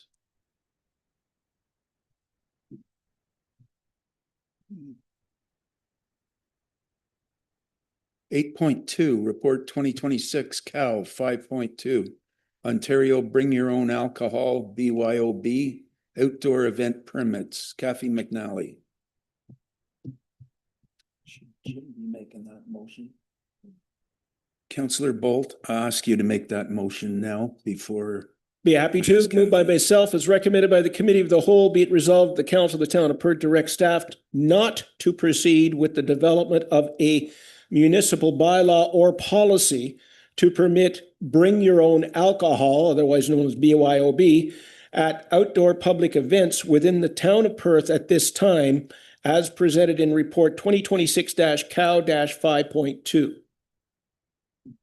Kathy, would you like to speak about this? Sure, through you, Chair. In principle, this sounds like a great idea in headlines, but when our staff actually looked into it more closely, it requires the municipality to actually change its alcohol policy, and it requires a lot more from our staff to oversee the implementation of this, as well as it increases our risk management. So we just said, we spoke with the Stewart Park Festival about what their take was on this, and they weren't interested in it, and that's the group that we thought would have the most interest in it. And so we decided that we would bring it forward to you, that we just aren't just interested in moving forward with the BYOB event permitting. Councillor Bolt. Thanks, Chair. Kathy, just for clarification, so the events that we do allow, not necessarily BYOB, but licensed events, there's the difference, right? We would take out the license. It would be our responsibility to make sure that nobody gets out of hand, nobody gets overserved, and so on and so forth. But with a BYOB, correct me if I'm wrong, it's pretty hard to police the people in the park or wherever you are as to how much they're drinking. Is that the primary concern? Yes, through the chair. Essentially, it's two different kinds of special occasion permits that you're getting. And so the BYOB one allows the public to bring in their own, but yeah, like you said, you're not overseeing just the consumption that is occurring. So that's where we saw it as an increased risk. Mayor Brown. Highly in favor of tearing this down. I get a vision of parents showing up for their little league baseball game and, you know, it could just so easily get out of control. Councillor McCrae. Through you, Chair, my late husband was a judge with the Alcohol and Gaming Commission of Ontario, and if he were alive here today, he could tell you some pretty horrendous stories in respect to the lack of insufficient staff supervision, risk and liability associated with BYOB. Councillor Bird. Thank you, through the chair. I'm puzzled by this whole concept, and I think we have an adequate system in place as it is. I don't think it would work for us anyway, but I do note that it says to give us a little bit of wiggle room here at this time in the motion. Maybe another council down the road will want to have that conversation, but I wouldn't support it anyway. So I'm going to call a question now. Oh, sorry, Deputy Mayor. So I'm totally in agreement, but do we even need to do this? Like, it's not a policy anyway, so why are we even saying we don't need a policy? If I could just answer, it was in such a public face, and we knew that we would get questions of it. And we wanted to also make sure that we brought it to council's attention so that when we're asked about, can this be an option, we want to provide you with all the information and make you feel like you have an informed decision moving forward. Okay, thanks. I'm going to call a question. All those in favor? That's unanimous. 8.3. Expansion of the Volunteer Recognition Program. Councillor Bolt, would you like to read that motion? I sure would. Moved by myself as recommended by the Committee of the Whole. Be it resolved, the Council of the Town of Perth, 1, approve the expansion of the Town of Perth Volunteer Recognition Program to include additional award categories on a 1-year trial basis. 2, direct staff to implement the updated program beginning in 2027. 3, direct staff to bring forward an update following the first year of implementation with any recommendations for the development of a formal policy. And 4, direct staff to bring forward any related financial implications associated with the program for consideration as part of the 2027 municipal budget process, as presented in report 2026-COW-5.3. Council, any questions? Councillor McCrae. Through you, Chair. So I just wanted to say that In Canada, volunteers generate roughly 63 billion in economic value to communities across Canada, and that they provide 1.2 billion hours. Our volunteer demographics, however, are declining because of an aging demographic, and long-term volunteers are retiring and younger generations are not filling the gap. Younger people are feeling the economic pressure, rising costs, and limited time for unpaid volunteers. So any way that we can encourage and retain volunteers through different recognition programs, I would really encourage that as a meaningful way to retain volunteers, formally or informally. And I congratulate our staff for bringing this motion forward. Thank you. Councillor Waterfield. Chair, just a quick comment. I concur with Councillor McCray, and the bottom line is volunteers are the heartbeat of our community, and they should be more fully recognized. I totally support this this particular motion. Agreed. Any further questions? All those in favor? Unanimous. 8.4, Environmental Services ES Shop Project Update. Kathy. Okay, through you, Chair, back at it on this topic, but we just wanted to bring it to council's attention that we did do a request for qualifications, which is only a starting point to go through the process of having vendors submit their qualifications to see if they actually fit the bill to complete the work, so that when we eventually do go to tender with council's support, then we would actually we'd hand it over to those who qualified. So we've done our homework ahead of time. So moving forward, we just wanted to let you know that we're at 90% completion for our drawings, and working with Martin very closely, as well as Ben Hogan and the environmental services team with the consultants. And our goal is to hopefully go to tender this month so that we can bring it back to you for consideration with the project plan and schedule, and as well as a public open house. Councillor Waterfield. Through the chair to Kathy, when would you anticipate having the public open house, roughly? Through the chair, that's a good question. We have biweekly meetings with our team, just in the sense of when we want to bring that forward. I think it would be during the tendering process. If we move forward with awarding the tender, we can have a conversation with the CAO and when we want to actually do that. But I would say, before the end of May.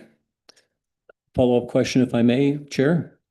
Through the chair to our clerk, Councillor McCray made an excellent observation and suggestion just a little bit earlier with regards to consulting the local school board with regards to safety input and concerns. And I want to make sure that happens, that it just doesn't get recorded in the minutes.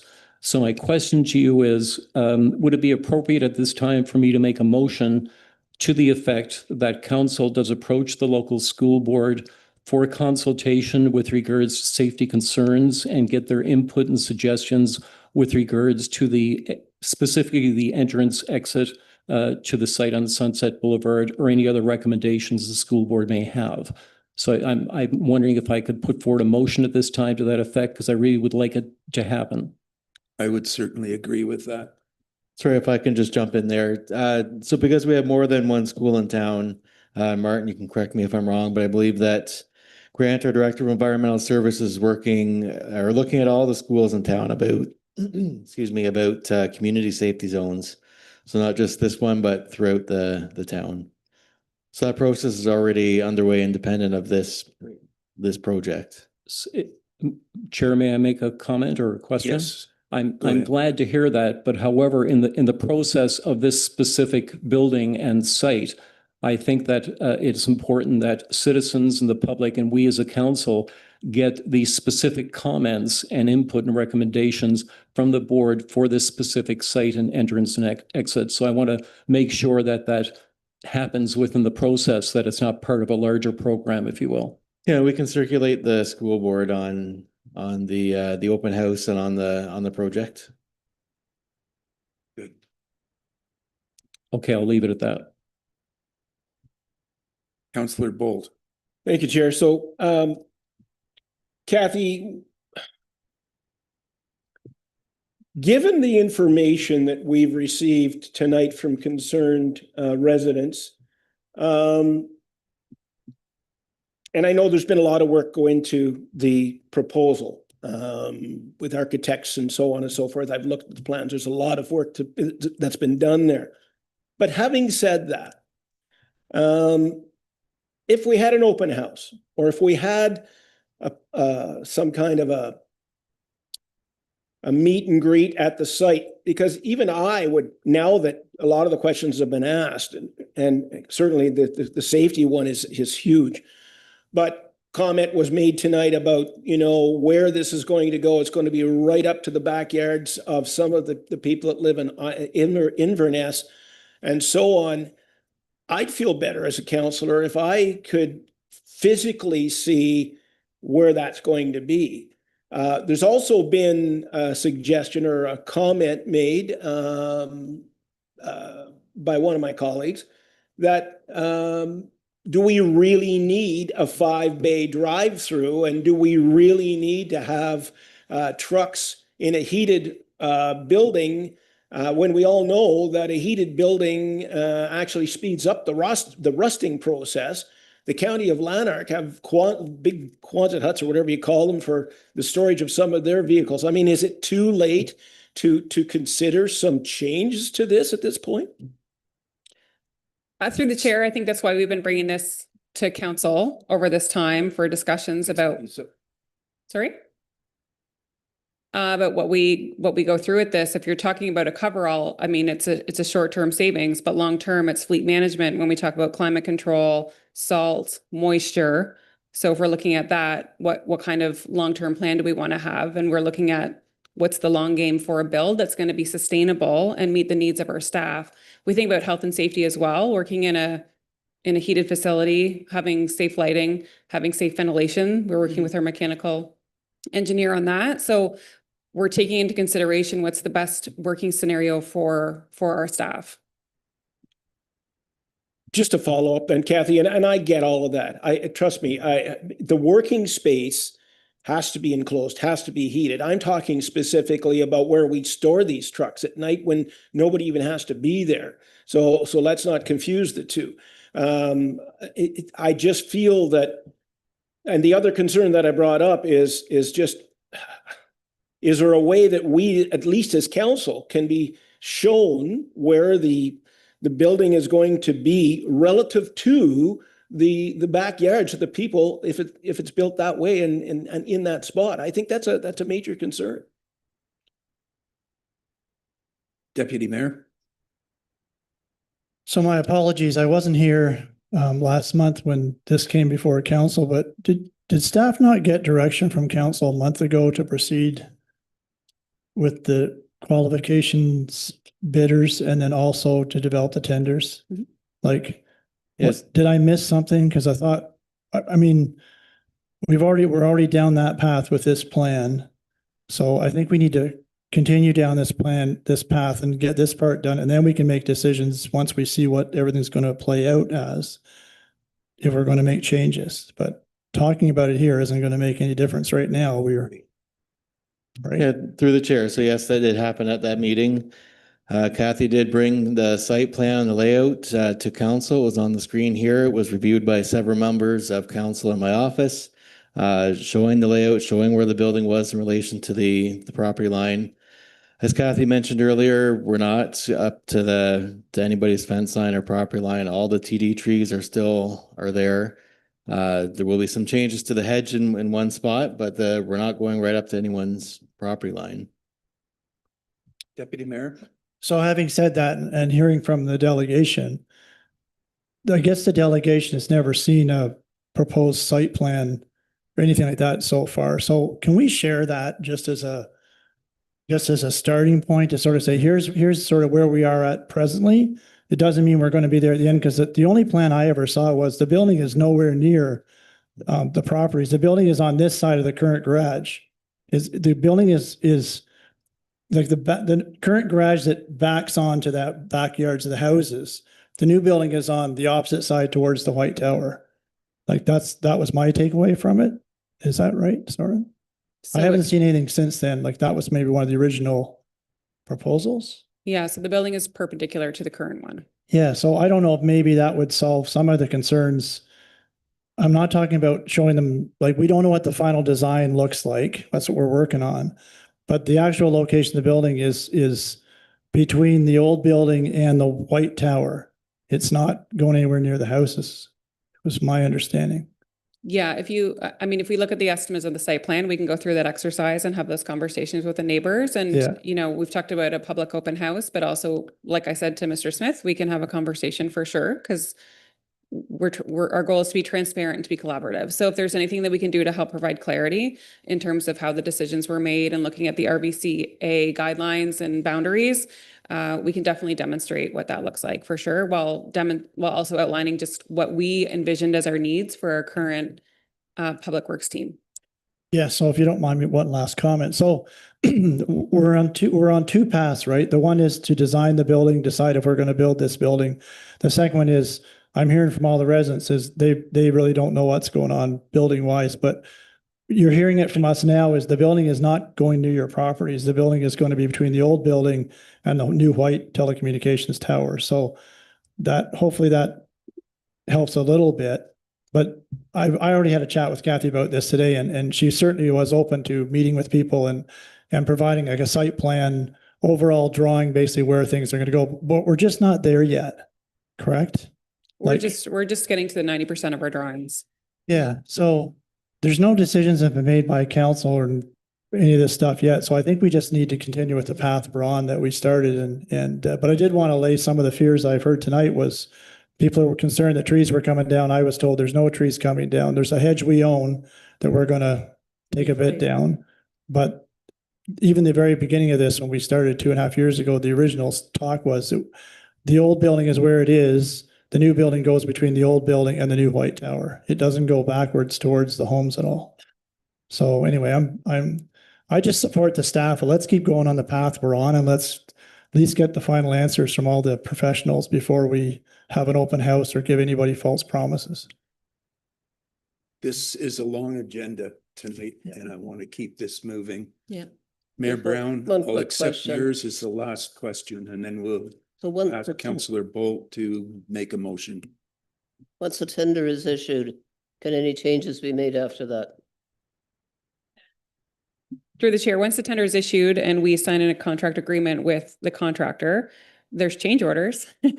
But really what we want to do is be confident in what the tender is that we bring forward. And we have a project schedule and project plan. We're going to bring to council for review and approval with the estimated total for the entire project. Thank you. Councillor Bolt, want to make the motion? Sure will. Moved by myself as recommended by the committee of the whole, be it resolved, the council of the town of Perth receive for information the environmental services shop project update as presented in report 2026-CAL dash 5.4. All those in favor? It's unanimous. Report 8.5, tender award, Robinson Street, Stewart Street, and Thomas Avenue reconstruction. In Gidmanson Construction Limited. Is Noah here? No, Martin's going to speak to Oh, it. Martin. Yeah, and I'll just put the motion on the floor. Deputy Mayor, could you read that motion? Moved by myself as recommended by committee of the whole, be it resolved the council of town of Perth, #1, award contract ES 2026-03, Robinson Street, Stewart Street, and Thomas Avenue reconstruction to Imigabison Construction Limited, to an upset limit of $3,518,232.81, including HST. #2, pass bylaw number 52XX, being a bylaw to authorize the mayor and clerk to execute an agreement with Gimmonson Construction Limited for the reconstruction of Robinson Street, which is Gore Street East to Wilson Street East, Stewart Street, which is Mary to Isabella, and Thomas, which is Mather Street to George Avenue. 3, defer the 2026 Day Basin Reconstruction Project 2027, approve the remaining $618,522.16 for the Thomas Avenue Reconstruction Project to be funded from the capital reserve. And 5, pre-approved 2027 capital budget costs of $926,196.13, including HST for the Stewart Park project, Stewart Street project as presented in Cal Report 5.5. Thank you. Mayor I Brown. have two questions. I don't think probably anybody has heard of this construction firm, and we ran into difficulties with another contract that with somebody we hadn't heard of. And Grant said, well, I've investigated them, they're okay. And then it turned out they weren't okay. So my first question would be, are you confident that this contractor is good? Yeah, so we looked into that. The firm Ingmanson Construction. So Dave Ingmanson was the major builder that was involved in Cockburn Ave reconstruction. And so we are quite confident that they possess the skill and ability to do the work that's involved. It is a different company, of course, but it's the same people. Okay, my second question is, and I'm not saying this is criticism, I'm just wondering about the methodology. So this one the bids came in over what our hope was. And then also with the John Deere lawnmower, the same thing happened. Are costs escalating that quickly? Like, how come there's a reasonable difference between what we thought it was going to be and what it actually comes in at? This kind of revolves around the asset management planning 10 years out and the increase in costs in construction year over year, plus the estimates during that time aren't actually tendered values. So the tender value comes in based on what the actual job is. And it's difficult because until the design is complete and tendered, you don't know the exact cost. It's always an estimate. So our asset management plan is a little outdated? Yeah. Yes. Sorry. Okay. Yeah, it's an estimate at best, right? I mean, it's an educated estimate, but Yeah, so if I can add to that too, Martin's correct, we're taking it from the asset management plan, which we applied a cost of living increase or a construction price increase to every year as part of the process. The last couple of years, if council will recall, our road reconstruction projects were nearly right on budget, so the market continues to fluctuate, so we had no reason to suspect. I mean, inflation is relatively low right now. We had no reason to expect that this year would be any different until we got the tenders back. So would it be a good idea to increase the amount that was put in the budget projections? Well, it's something through the chair that we go through every year, and Ev and her team look at all those things, look at what the construction price increases have been, look at what the market projections are supposed to be, and then we apply that lens to the asset management plan and to the budget. Councillor McCray. Through you, Chair. I have two questions. The first one is, how do we determine the contingency amount for a project? Is there like a formula, a certain percentage, or how does that determine? through the chair, typically we would allow for a 10% contingency. Okay, and the other question I have is in regards to Stewart Street. Can maybe this is finance, I'm not sure. Explain pre-approval in 2027 capital. How does that work?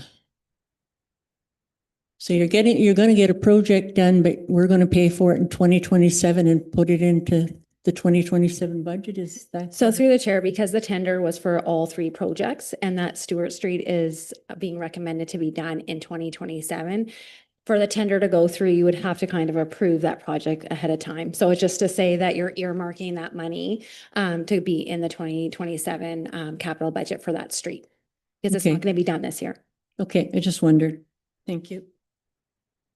Councillor Bird, then Councillor Bolt. Thank you, Chair. Through the Chair, Director of Finances, you explained part of what I was going to ask here. I note that some other motions that are coming up later on require us to go into reserves to pay off balances. Would I be right in thinking that in the near future, it was your plan anyway to provide council with an update on the reserve status? And I'm thinking back over the last few months of other things that have been in the same situation where we've drawn on reserves, what the current balance of reserves are and what we've agreed to perhaps in the last 4 months this year so far. Yes, so through the chair, right now we are just cleaning up everything from 2025 so that I am very confident in what the reserve balances were then, and then we can kind of move forward for what's happened so far in 2026. So my plan is to come next month with that kind of overview to say this is where we ended, this is where we are headed, and this is what we've done so far this year. Thank you. I won't have to ask the question again later. Thanks. Councillor Bold. Thank you, Chair. So quick question, Martin. Have we had any experience with GOA paving? The town has, as a paving subcontractor or contractor, doing small patch cuts for us, like water main repairs, that type of thing. So, I mean, I get why you've chosen Igmanson because you've had good experience with them. I just wonder why we left $250,000 on the table because GOA was $250,000 cheaper. So we did have a public opening for this project, and GOA was low bid, and quite to our surprise. So GOA has typically not done civil excavation work at all. This is their first year in construction doing civil work. Right. So it was the recommendation of staff to not try that out. Yeah. No, it makes a total sense. Yeah. Thank you for that answer. Okay. Deputy Mayor. So Martin, I understand that because of our asset management plan, we were going to do the Tay Basin reconstruction this year, which is basically a repaving of the parking lot.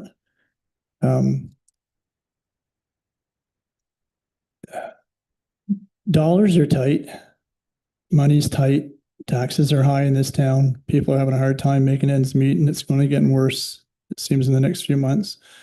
I would hope perhaps council or staff would reevaluate the need to repave a parking lot that's really just a parking lot, especially if I need to fix a street somewhere else first.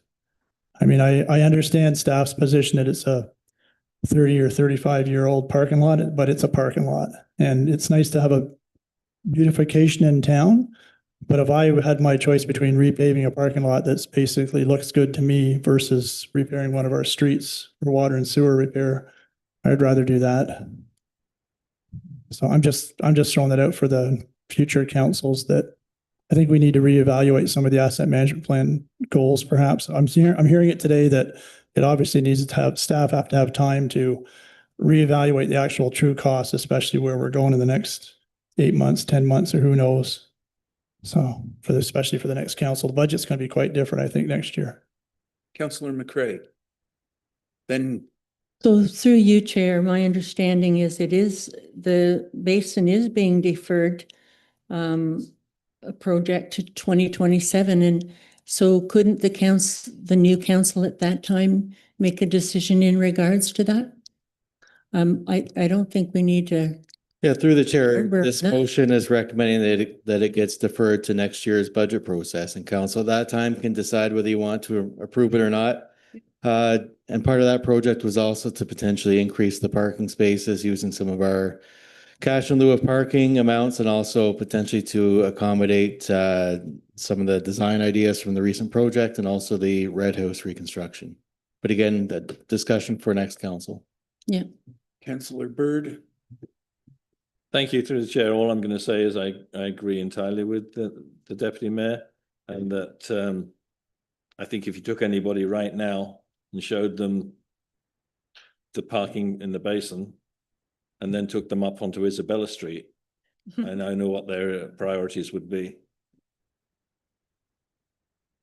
Yeah, the only reason for my comments is that I want to be able to give staff the latitude to say, while it seemed like a good idea in 2026 to fix a parking lot, in 2027, it may not be the best idea. And I don't want to leave a brand new council with new council members who have no historical background in the town of Perth automatically seeing a $500,000 tag in the budget and saying, we have to do that. I think one of the issues I always notice with newer councilors is they don't realize they don't have to agree to everything. They can say, let's reevaluate it, but I just want to, I don't want to make a motion to take out the saying we're going to do the construction project, but I do want to say that I think staff should have more latitude to say that while that is on the books for 2027, Isabella Street needs some work or somebody else needs work. And I don't know how you guys are going to do it as staff members, but I hope you bring back alternative ideas.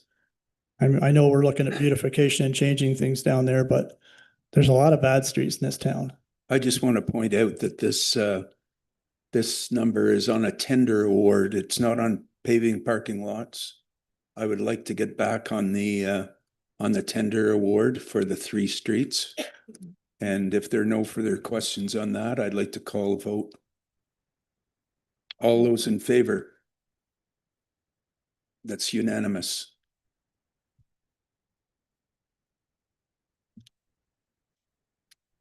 .6, Town of Perth new zoning bylaw discussion draft.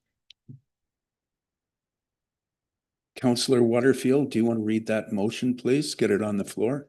As recommended by the Committee of the Whole, be it resolved that the Council of the Town of Perth, 1, direct staff to schedule an open house and formal public meeting for public review and comment on the Town of Perth zoning bylaw discussion draft, and 2, direct staff to consult with Indigenous communities on the discussion draft and circulate the same to prescribed agencies for review and comment as presented in Report 2026 COW 5.6. Joanna, would you like to speak on this before questions or after? Do you guys want a very quick overview or? Okay, I'll try to be quick about it. This sort of comes after, this is the next step of what comes after the official plan. The official plan was approved November 12th, 2025, so fairly recently. And since then, JP2G, our consultant, and myself have been, and actually our CAO, Michael, have been working back and forth, sort of trying to get a draft prepared to bring to council. Obviously, we haven't had a public meeting yet. We wanted just to be sure that you've had a chance to review it and just generally agree with what we're working towards. So in that light, we brought forth this sort of amended discussion draft. And basically there are a few changes. So the first one is that we just kind of went through and cleared out the clutter. There's a whole lot of sections that we've just, if you've looked at it, just X'd right out.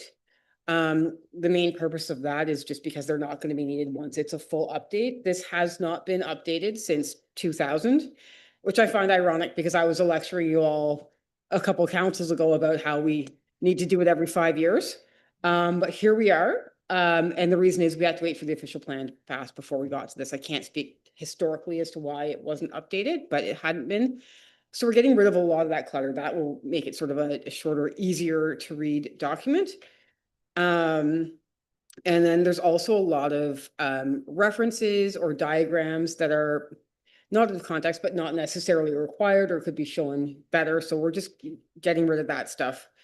Another place where there's a significant changes is the definition section. So the zoning bylaw is broken down to sections. The definition one, although it sounds really boring, is actually probably the most used section of the bylaw, because that's where we find out the definition of the various uses. And so we have to be sure they're always updated to reflect different legislation, like, you know, the Daycare Act or, you know, things about group homes, that sort of thing. They have to reference the appropriate legislation. So we have to be sure those are always updated.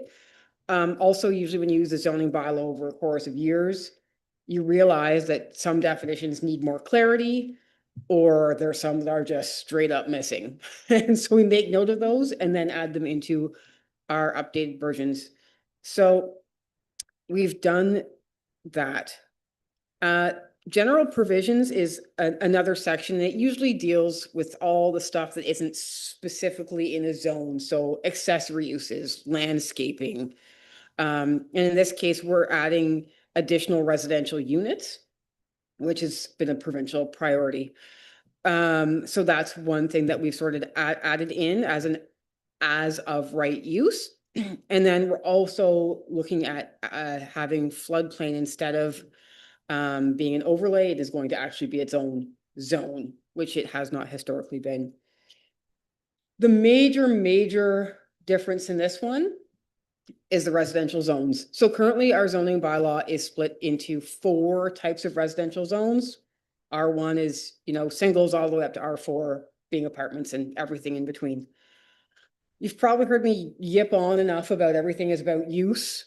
And from my perspective, residential use, whether it's a single family or an apartment, is all the same use. Like they're different sort of, they look different, but they're all uses that are compatible. So I actually, quite frankly, argued to have just one residential zone. But our consultant felt it was probably just easier in terms of like a switch in process to have 2 zones instead. So an R1 being, you know, single family, semi, anything sort of up to a 4-plex, and then having an R4 zone that is townhouses above 4 and any other units that are of higher density over 4 units, just to sort of keep it not such a straight change. Also, it sort of lines up with CMHC priorities, and we might be able to get funding more easily if we had those 2 zones. That's sort of what they're working towards. And then we are, again, as I've talked about uses, and I often use it as an example, you shouldn't have residential uses in industrial locations. In some cases in the existing bylaw, that is a permitted use for like a night watchman's residence within a factory kind of thing. So we are removing that. There are other, you know, changes to sort of go through, but those are the main key components of those. And so I assume you've read it. I have certainly sort of skimmed over it and been involved in the working through it. So I'm just looking basically for your guys okay to go ahead, post this on our website, and then host a open house and public meeting in April and May, with the intent then to hopefully have this approval by June. The only other thing I will add is literally the same day we got this draft sort of nailed down and ready, same day, we had Bill 98 from the province, which changes a whole host of other things. One of the main ones being minimum lot size is now 175 square meters, where ours are all, depending on what the building is, you know, 300, 400, 500 square meters. So we automatically have to go back and just change all that stuff again. So it's another example of the provincial government just making continual changes, that even as you're updating to match what they've done, we got updated again. So there's going to be further changes even to this based on what has just come out. But this is as far as we can go right now. So just looking for you guys to give me the okay. Thank you, Joanna. Questions? Through you, Chair. Councillor McCray. Thank you very much. So the anticipated date for the open house, if we can work kind of from that point and then work backwards. Like what was your thought for that open house? You said probably June? No, we're hoping to finalize it in June, like have council adoption of it by June. So you have to have, now I don't have my planning act in front of me, but I believe the open house has to be at minimum 1 week before the public meeting. So we could probably do them, you know, at the end of April or middle of May, or we could do one in April, one in May. Depends upon, I think, how many comments we get. We obviously want to receive the comments from the public in an open house. and then take some time to consider the information we've got and make the changes and tweaks possible.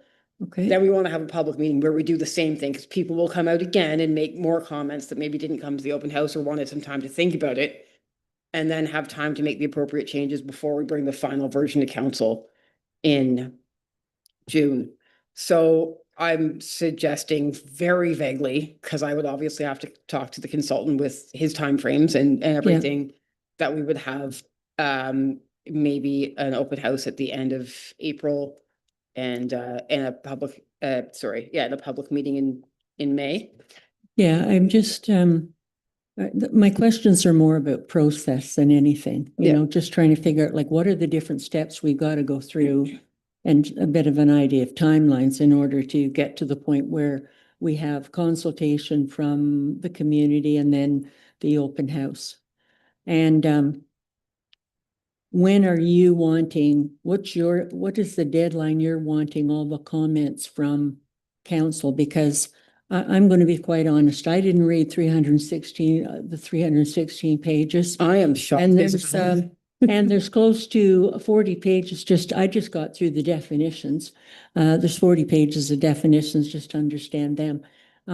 But I just want to make sure that we have our questions to you in a timely fashion, Joanna. So if you could kind of give us an idea when, and the other questions, will Forbes be coming in again too, or not? Oh, yeah. No, Forbes. Like, is that part of the Forbes will be in. Forbes was actually going to make the presentation tonight, but he was not able to make it. So I'm sort of standing in here. But yeah, the general idea is that, like, this is just your initial review. I actually didn't expect any of you to have read everything. Like I said, I've kind of skimmed it. I kind of know what's in there, but I actually also have to give it a really, really deep dive and be sure that I'm, you know, I for example, I noticed that Forbes had put 1 parking space per unit, and I called them up and I was like, no, no, that should be a point for discussion. So that's something in there that, you know, we've added at the end.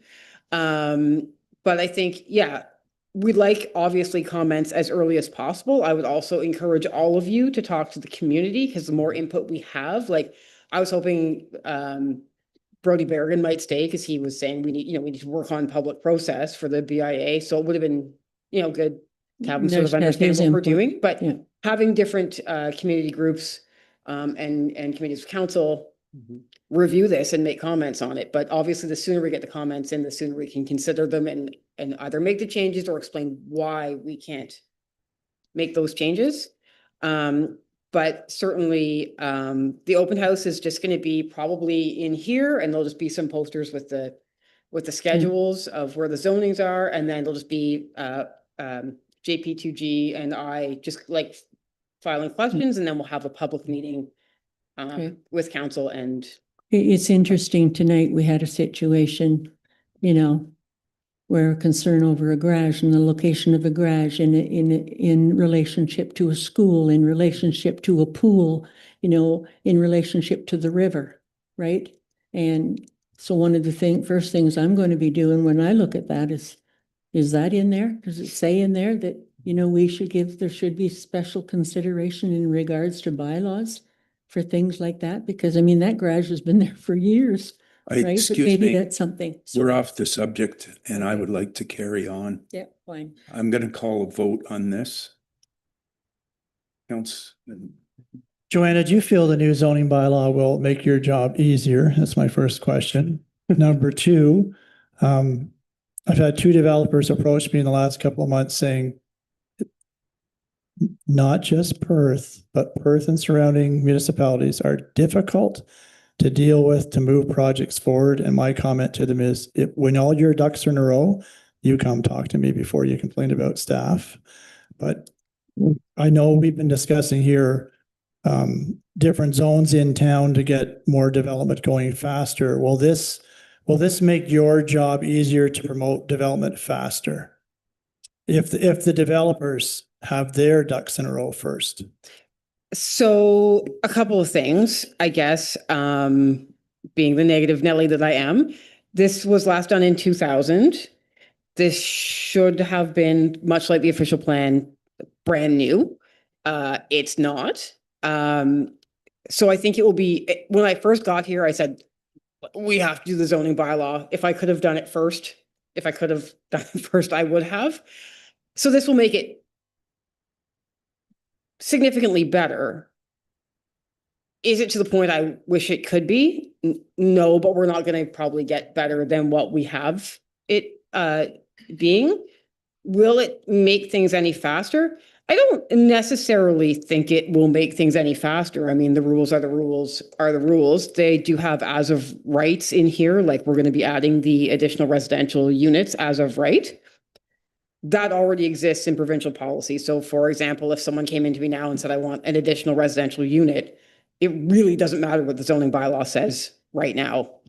I would let them do it because I have to. This is just amending it so it actually says what I'm allowing, right? So I don't know if I'd like to say things will go quicker, but you know, as we've talked about, and I've already offered to talk to Brody and the chamber, and I know there are concerns with development. You know, I think a small staff is doing a really good job. I genuinely believe that we are doing the best we can with the capacity that we have.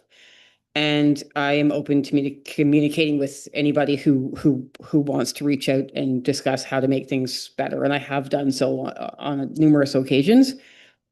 Zoning bylaw is just a book of rules. It's not going to speed anything up. I'm going to call a question now on this. All those in favor?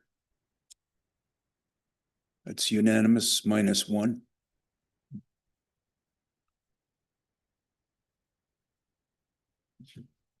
8.7, cash in lieu of parking comparators. Councillor Waterfield, would you read the motion?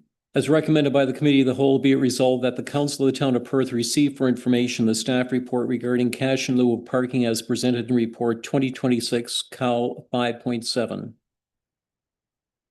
Joanna? Just kind of get the report up here. I think we had this discussion about cash in lieu of parking when we were discussing the project on Arthur Street, and council had said, you know, let's vote to let them have less parking. We'll take the cash in lieu. And then the question was sort of raised, well, how much should we be collecting? Is 5,000 too much? What are our comparators? And so I had done a little bit of research. Generally speaking, overall, a parking stall is probably costs about $40,000 between doing the engineering and the construction and all the things that actually go into a parking space. That being said, it's very rare for municipalities to actually charge that much money. In an effort to be flexible and want to help development along, but also acknowledging that they need to collect something in the event that they want to move forward and build parking spaces. So I did the comparison with areas around us for you to look at. We are the second highest, but I think within the range for the most part. And then there was, okay, so I referenced the city of Toronto as charging approximately 20,000 per stall. That is Toronto, and I completely acknowledge that. And then I found later in Niagara, it's about $70,000 per parking space. So I'm not suggesting it by any means we go there, but just what I'm saying is, like, broad spectrum across Ontario, there's, you know, a bunch of different ways that things are charged, but I personally feel $5,000 is reasonable. And it's what is currently in our fees. So someone was looking for a comparator. This is it. I don't know if anyone has any questions. Councillor Bolt. Thank you, Chair. I'll be quick. We've discussed cash in lieu. This is my third term, and we've talked about cash in lieu many times. I personally think it should be higher, and I'll tell you why. I think that the higher the cash in lieu is, the more reluctant the developer will be to go that route. And secondly, with the cost of what it would cost the town to try to recreate or create more parking, we're the loser. I live next door to a 6-unit apartment building. I wasn't in council when that one was approved, but because of the number of vehicles that won't fit in their existing parking lot, I've got cars at the end of my driveway. I got one on one side of the road. I got one on the other side of the road. I mean, you can hardly get through there. And that is created by this cash and lieu thing. And I think all we do by doing that is we force more people onto the street and we alienate more and more people who live on that street. So when it comes to cash and lieu, go ahead and name a number, but I would think that it should be higher, not lower, for the very reasons that I've stated. Any further questions? All those in favor? I agree with Councillor Bolt. If you sort of made a quick comment about disagreeing or telling Forbes to not give away the parking spaces at development, if we end up being a town over the next 20 years that keeps letting developers not have parking spaces, the town council is going to have to say to the taxpayers, you have to make up the difference. And $5,000 is not going to make up the difference. I think we should be telling developers, if you're going to develop, you develop with a proper number of parking spaces per unit, or we don't allow you. Because otherwise, I got to pay as a taxpayer.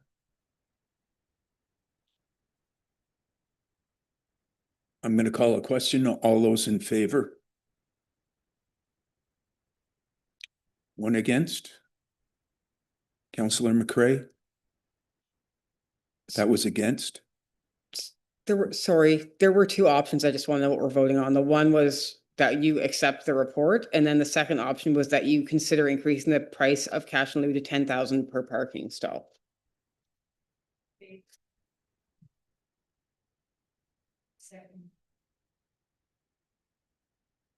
Council consider increasing the price of cash and lieu to 10,000 per parking stall. 5. Okay.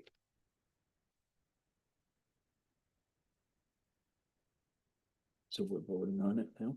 No, we already did vote because before we were. Okay. I just wanted to be clear what we were, So where are we? which one we were voting on. 8.8? Yeah. Yeah, it's just, I think they need clarification on what we did for, and it was to receive for information. It was to receive for information. That's what you're voting on, receive for information? Yes. We're not, yes, exactly. So yes, as Joanna's mentioned, if council's in favor of increasing that to 10,000 to encourage developers, as Councillor Bolt has suggested, to either include those parking spaces on their own property or to give the town enough money that we can actually build parking spaces somewhere else, as the deputy mayor has said, then that option's also there for council. Councillor Waterfield. Chair, I'm in favor of option 2, the $10,000. So therefore, I'm asking from a procedure point of view, we have two options, and I think we're sort of almost going in circles here. So I think I would suggest that there be who's in favor of option 1, who's in favor of option 2? Option 1 being 5,000, option 2 being 10,000. That's my understanding. All right, who's in favor of option 1? No? What are you saying, then? We just passed a motion, right? So you're asking us to make a new motion, correct? That would be the best way to go for Councillor Waterfield. Yes, that's right. So because the first motion Yeah. was to receive for information, there's no harm in letting that stand. But if you wish to make an additional motion to the effect of increasing it, you can also do that. I would like to move a motion that the parking in lieu be increased to $10,000 for this town of Perth. Looking for a seconder. Seconder? I'll second that, and if I could just clarify through the chair. My heart of hearts says, let's work within the confines of what's developable and what our current bylaw says. If it's 1.25 spaces, for example, I think we should strive to hit those targets as often as we can. Where we're at an impasse, if that's all that's standing between us and the developer, then yes, as I've already stated, the higher, as far as I'm concerned, the better. So I would vote for 10,000 at the very least. Councillor Byrd. Yes, thank you through the chair. This council is grim humour. I don't think we should be too concerned about raising it to 10,000 because there's ample evidence that at some point down the road, we'll be told to reduce it by 50% by other levels of government. So go higher now. And the arguments for, we've had the argument before in this term of council that this is a last resort now. As far as this council is concerned, it's not a go-to to make it work for a developer. It's our last resort is payment in lieu. What, as Councillor Boulder said, our position is you provide the correct number of parking spaces. So this is to vote in favor of 10,000? Okay, so this vote will be for $10,000 in lieu of parking. All those in favor? 3, 4, 5. 5-2.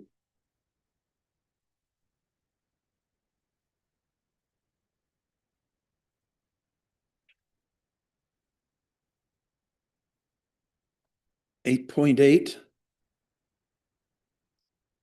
Bylaw to establish an updated street naming and property addressing policy. As recommended by the committee of the whole, be it resolved that the council of the town of Perth, 1, pass bylaw number 52, being a bylaw to establish a street naming and property addressing policy, and 2, pass bylaw number 3909-0, being a bylaw to repeal bylaw number 3909, as presented in report 2026 Cal 5.8. Questions, anyone? Councillor Waterfield. Through the chair to Joanna. Joanna, I just want to get clarification as to how we will be getting input from our local Indigenous community with regards to possible street naming suggestions. Thank you. If this does pass, what I'll be doing is, as a consultation is very important, typically during like the zoning bylaw process, we send out to agencies. And so we have the address regarding all the Indigenous correspondence. So what I'll be doing is sending a copy of this policy to them to make them aware that they're able to make comments regarding or submit names. Oh, great. Great, thank you. Councillor McCray. What is the cost for sponsorship that was mentioned in the document? And the other one is, does the street name bank let us know if there is actually a signage on the street at both ends and or the conditions of the signs? Who looks after that? Environmental services, I believe, would look after the condition of the signs. Planning and building would look after the civic addressing and the street naming. So the street bank is literally that. It's just a place where we put the available names. So when a subdivision or a developer comes in and says, I want to do a subdivision, we say, that's great. We get to a certain point, we send them the list and they can choose the ones they want. And then once those are chosen, we cross them off the list. Obviously, you can't use those again. And then we just go through it. Like right now, there's not very many names left that we have. And then we just I assume we'll continue to just receive names as we go along and we can add those to the list as others are crossed off. With respect to the sponsorship, we were looking at sponsorship ideas, and one of them was naming streets. Instead of doing street by street by street, which I think could get really long and we'd be going to council all the time, I thought it might be best suited to do a subdivision. So oftentimes I've seen in my past where developers want to have themed names, like, it would be like Birch, Oak, Maple, Elm Street, Mm-hmm. So whatever that theme is, they would obviously have to be approved by the town. But then if they want to have that themed name for their subdivision, then they would pay a fee to have that made available. And we haven't developed that yet, that price. I believe I have it in here as $25,000. Okay, for one, the name of one street, Sorry, for a theme, for a thing. So that would be like a division.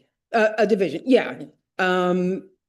We were sort of kicking around the number of like $10,000 a street, but that seemed like it could get, what if there was somebody that wanted it, named after their grandfather or something, and it just, we wanted to sort of target, a number of streets and at probably a lower cost. If there's no further questions, I'm calling the vote. All those in favor? That's unanimous.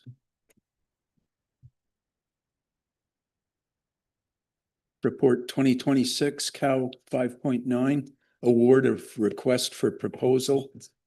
PS 2026-0101, supply and delivery of one rescue apparatus, Fort Garry fire trucks, stock unit. Trevor? And Councillor McCray, would you read that motion? Put it on the floor.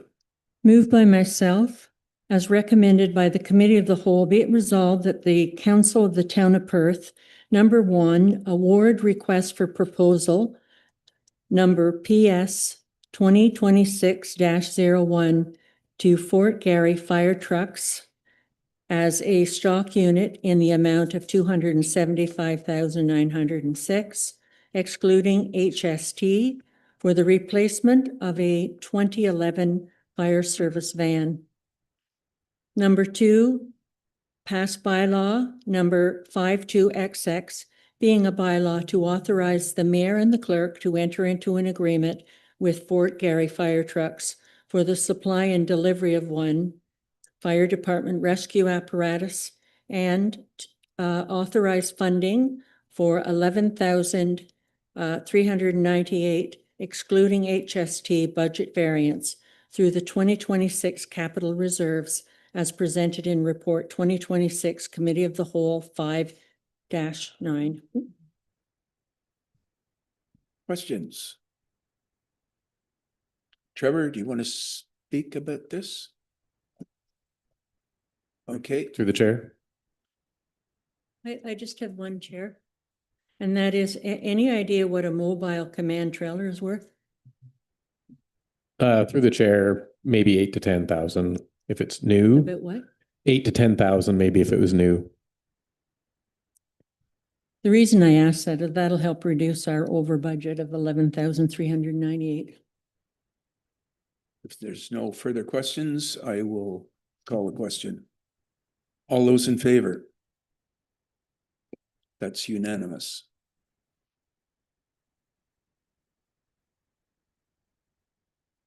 (8.10) Procurement of John Deere zero-turn lawnmower. Premier Equipment, Martin Dornkamp. And Councillor Bird, would you read the motion? Put it on the floor. Thank you, Chair. Moved by myself, as recommended by the Committee of the Whole, be it resolved that the Council of the Town of Perth, 1, approve the purchase of a John Deere zero-turn lawnmower for Premier Equipment in the amount of $36,361.71 plus HST through Canoe Procurement Group. 2, approve the difference in cost from the 2026 budgeted amount of $17,951.71 plus HST to be funded from the Capital Reserve Fund. And 3, pass bylaw number 52XX, being a bylaw to authorize the mayor and clerk to execute an agreement with Premier Equipment for the supply and delivery of the John Deere zero-turn lawnmower as presented in report 2026-COW-5.10. Any questions? Councillor Bolt. Thank you, Chair. Martin, sorry, been talking too much tonight, I guess. I read your report, and you mentioned in there that you want to replace like and kind. You want to go from what you've got to what you've got. So you're saying that the existing lawnmower zero turn that we're replacing is a 72-inch, and it is diesel driven. So the only comment I would make then, or I'm going to ask you another question. So if you had a 60-inch one, how much longer would it take to cut the grass? Have you thought about that? I haven't done the actual calculations, but it would be a significant time. Those mowers run all day long and they cover a lot of ground. Do you know how many acres? Offhand, I would say it's probably about 40 acres. Okay, that is significant. The reason why I'm asking is that, as you may be aware, I work in an industry that deals in this kind of stuff.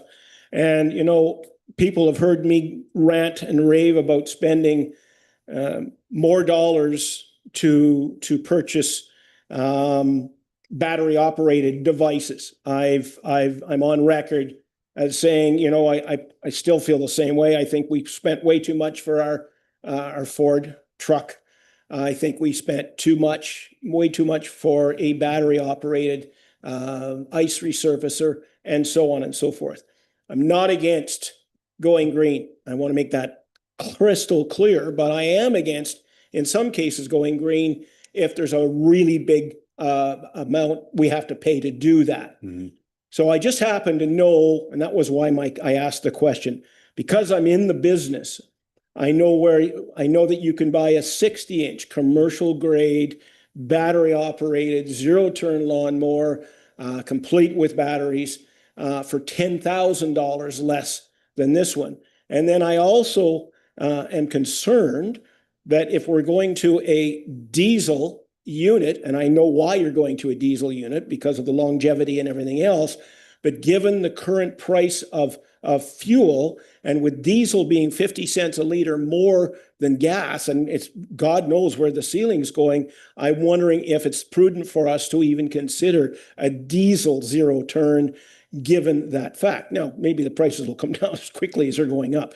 But so given the climate concerns, yes, they say this is a state-of-the-art diesel machine. It does more negative things to the climate than either a gas or certainly a battery operated one would. So I make the comment. I understand that if you're going for like and kind, I understand the reason for it. I just throw that out because I'm constantly fighting against paying more money for battery. Here I am tonight defending it because we could get one cheaper. Right, through the council. So one of the arguments people ask me all the time about the Lightning, is a good vehicle, all that kind of stuff. And I would respond to say, for the town of Perth, there is no better vehicle for the purposes that truck serves. As to the cost, that wasn't part of my discussion, but for each use, it should be designed accordingly, right? So and I would make that same argument with the zero turn mower. If you were to use that, back to the truck, if you were to use that truck constantly all day long, high miles, long range, it's not the right view. It's not the right tool for the job. So whereas in this situation, because of the constant use, I would say that the electric would not perform to the same capacity as the diesel would. And you would have significant downtime in recharging and making sure it works to, what you need it to do. So if I could, I'm not going to get into a discussion. We can have that discussion be over a coffee someday, but I happen to know, and you're bang on. That's why I asked you about this, how many acres, because the battery one will do 21 acres on a single charge. And if you've got an extra set of batteries ready to pop into it, you could do your 40 per day or per week or whatever you're doing. But no, I'm okay with your answer. I wanted to ask the question because of my background when it comes to, battery operated. If no one else has a question, I'm going to call Councillor Waterfield. Chair, just a comment. I think we're all on the same wavelength that wherever possible, and we go to purchase equipment that we use battery or electric, and we look at the finances of a specific project or whatever. But for tonight, I would have liked to have had more specific data. And I think it's important that going forward, when we go to purchase anything that has the possibility of electric or battery, the more specific analysis, the better, and help us making our decision. And that's just an observation, perhaps for the future, because a comment like and I'm paraphrasing, I think electric probably would require more repair or downtime. That's great. But, looking at climate change and going forward, I just think we need to be very, very specific when it comes to making our decisions. And the more accurate data we have, the better. No questions? I'm going to call the question. All those in favor? That's unanimous. Report 2026 COW 5.11. Write-off of outstanding provincial offenses accounts receivable deemed uncollectible for the year 2025. Amanda, do you want to say anything about that? It's pretty straightforward, I think. Does anyone have a question? All those in favor? I'll move the motion. Okay, thank you. Thank you.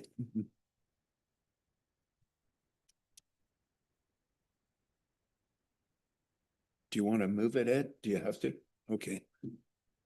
It's fine with me. Oh, it's okay.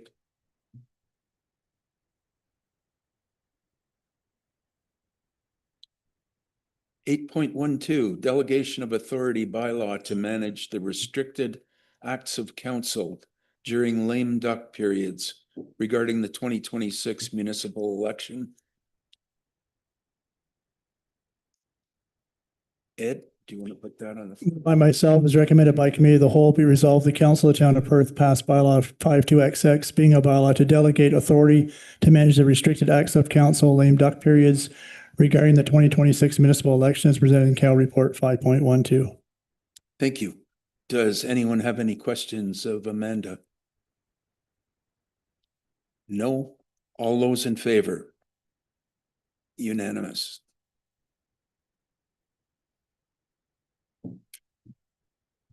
CAO and departmental updates. Does anyone have any questions for the directors? Councilman. I wonder if I could have Trevor come up. I have a question for Trevor.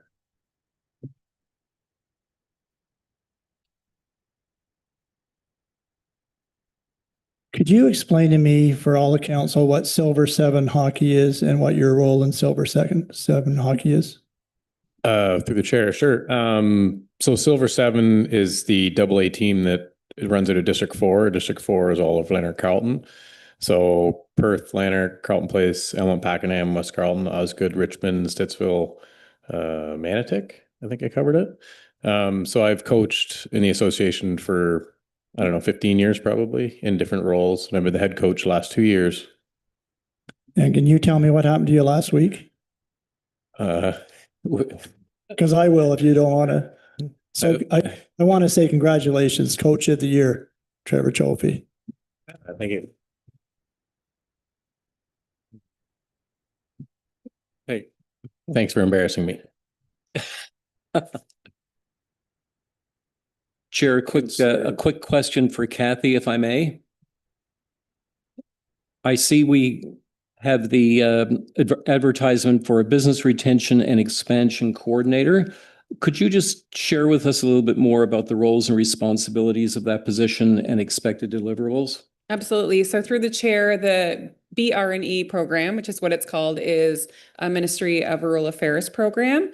And so it's the set template that we can adopt and we can adhere it to whatever goal that we want to accomplish. If we want to get to know more about retail businesses, or if we want to get into manufacturing or agriculture, what you do is that you have a coordinator train volunteers who go and do interviews one-on-one with business owners related to that field. And they have surveys and questions that they ask those business owners.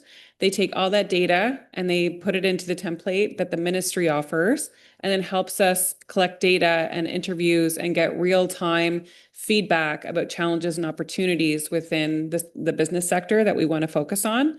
So we applied for that and received it, which is great, because then what it does is once we get that information, it kind of gives us some more action points to move forward. And then we can apply for further Ministry of Rural Affairs grant. So Lanark County also got it, which is kind of weird because we're getting it with an upper tier group. So I'm working with Jasmine, their clerk, I said to them, we'll give you all our Perth data, so don't worry about ours if you can train our volunteers. So we're having this collaborative approach, so it helps take one step away. The other thing that's being done within this grant is that the hired coordinator will also be responsible for leading and coordinating through a third-party vendor some diversity, equity, and inclusion training for staff or for businesses. So that was part of the feedback that we got when Kira Knapp did our economic development and readiness and marketing plan, saying, you know, we don't really have the training and knowledge in terms of having new Canadians come to our community and how we can best service them and support them. So the DEI training will help support that as well. Follow up, if I may. Yes. Once the data is collected, will that be shared then with council? Through the chair, absolutely. So what we'll do is we'll have a synopsis that we bring forward, a full report that will help just give an idea about what that is. And we'll have deliverables and we'll have like key performance indicators through that. And we get the training through the ministry, which is great. Super, thank you. You're welcome. Councillor McCray. Through you, Chair, I just wonder where we are with KVAN. Maybe Joanna could update us on that.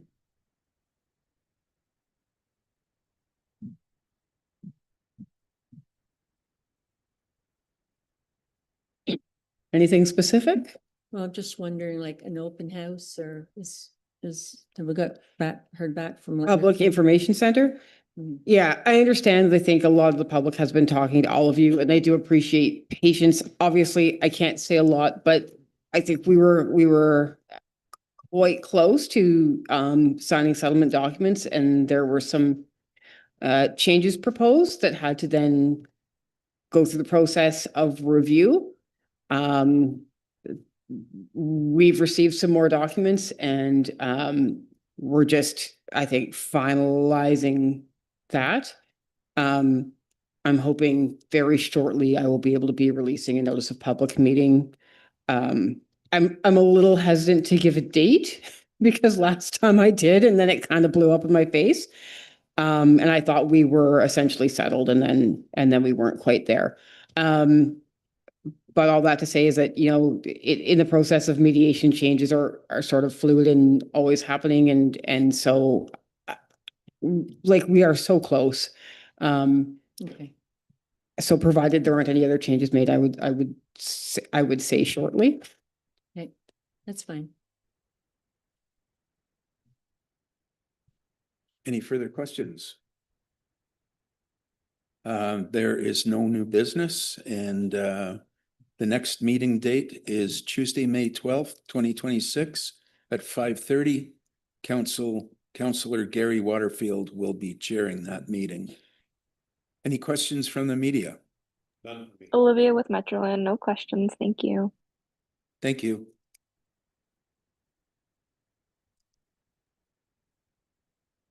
Closed session. Motion for the Committee of the Whole to resolve itself into closed session. Councillor Bolt, that motion, please. Moved by myself that the Committee of the Whole move into closed session at 7:51 PM in accordance with the Municipal Act 2001 for the following purpose. 1, human resources matter, CAO 2025 performance evaluation, subject to section 239(2), and B, a personal matter about an identifiable individual, including municipal or local board employee.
Agenda item number 14, rise and report from open session.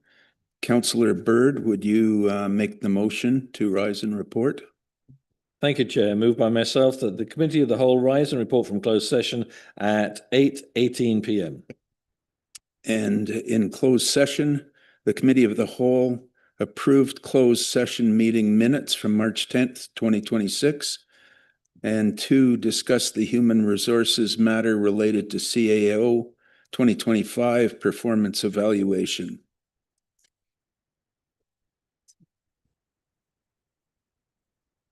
Yeah, I've got to call a vote on Dave's motion to rise and report. All those in favor?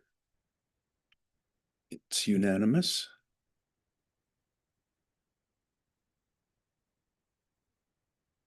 And Deputy Mayor, would you read the motion to adjourn? Moved by myself that the Committee of the Whole meeting held on April 7th, 2026, adjourn at 8:21 p.m. Thank you all. Good night.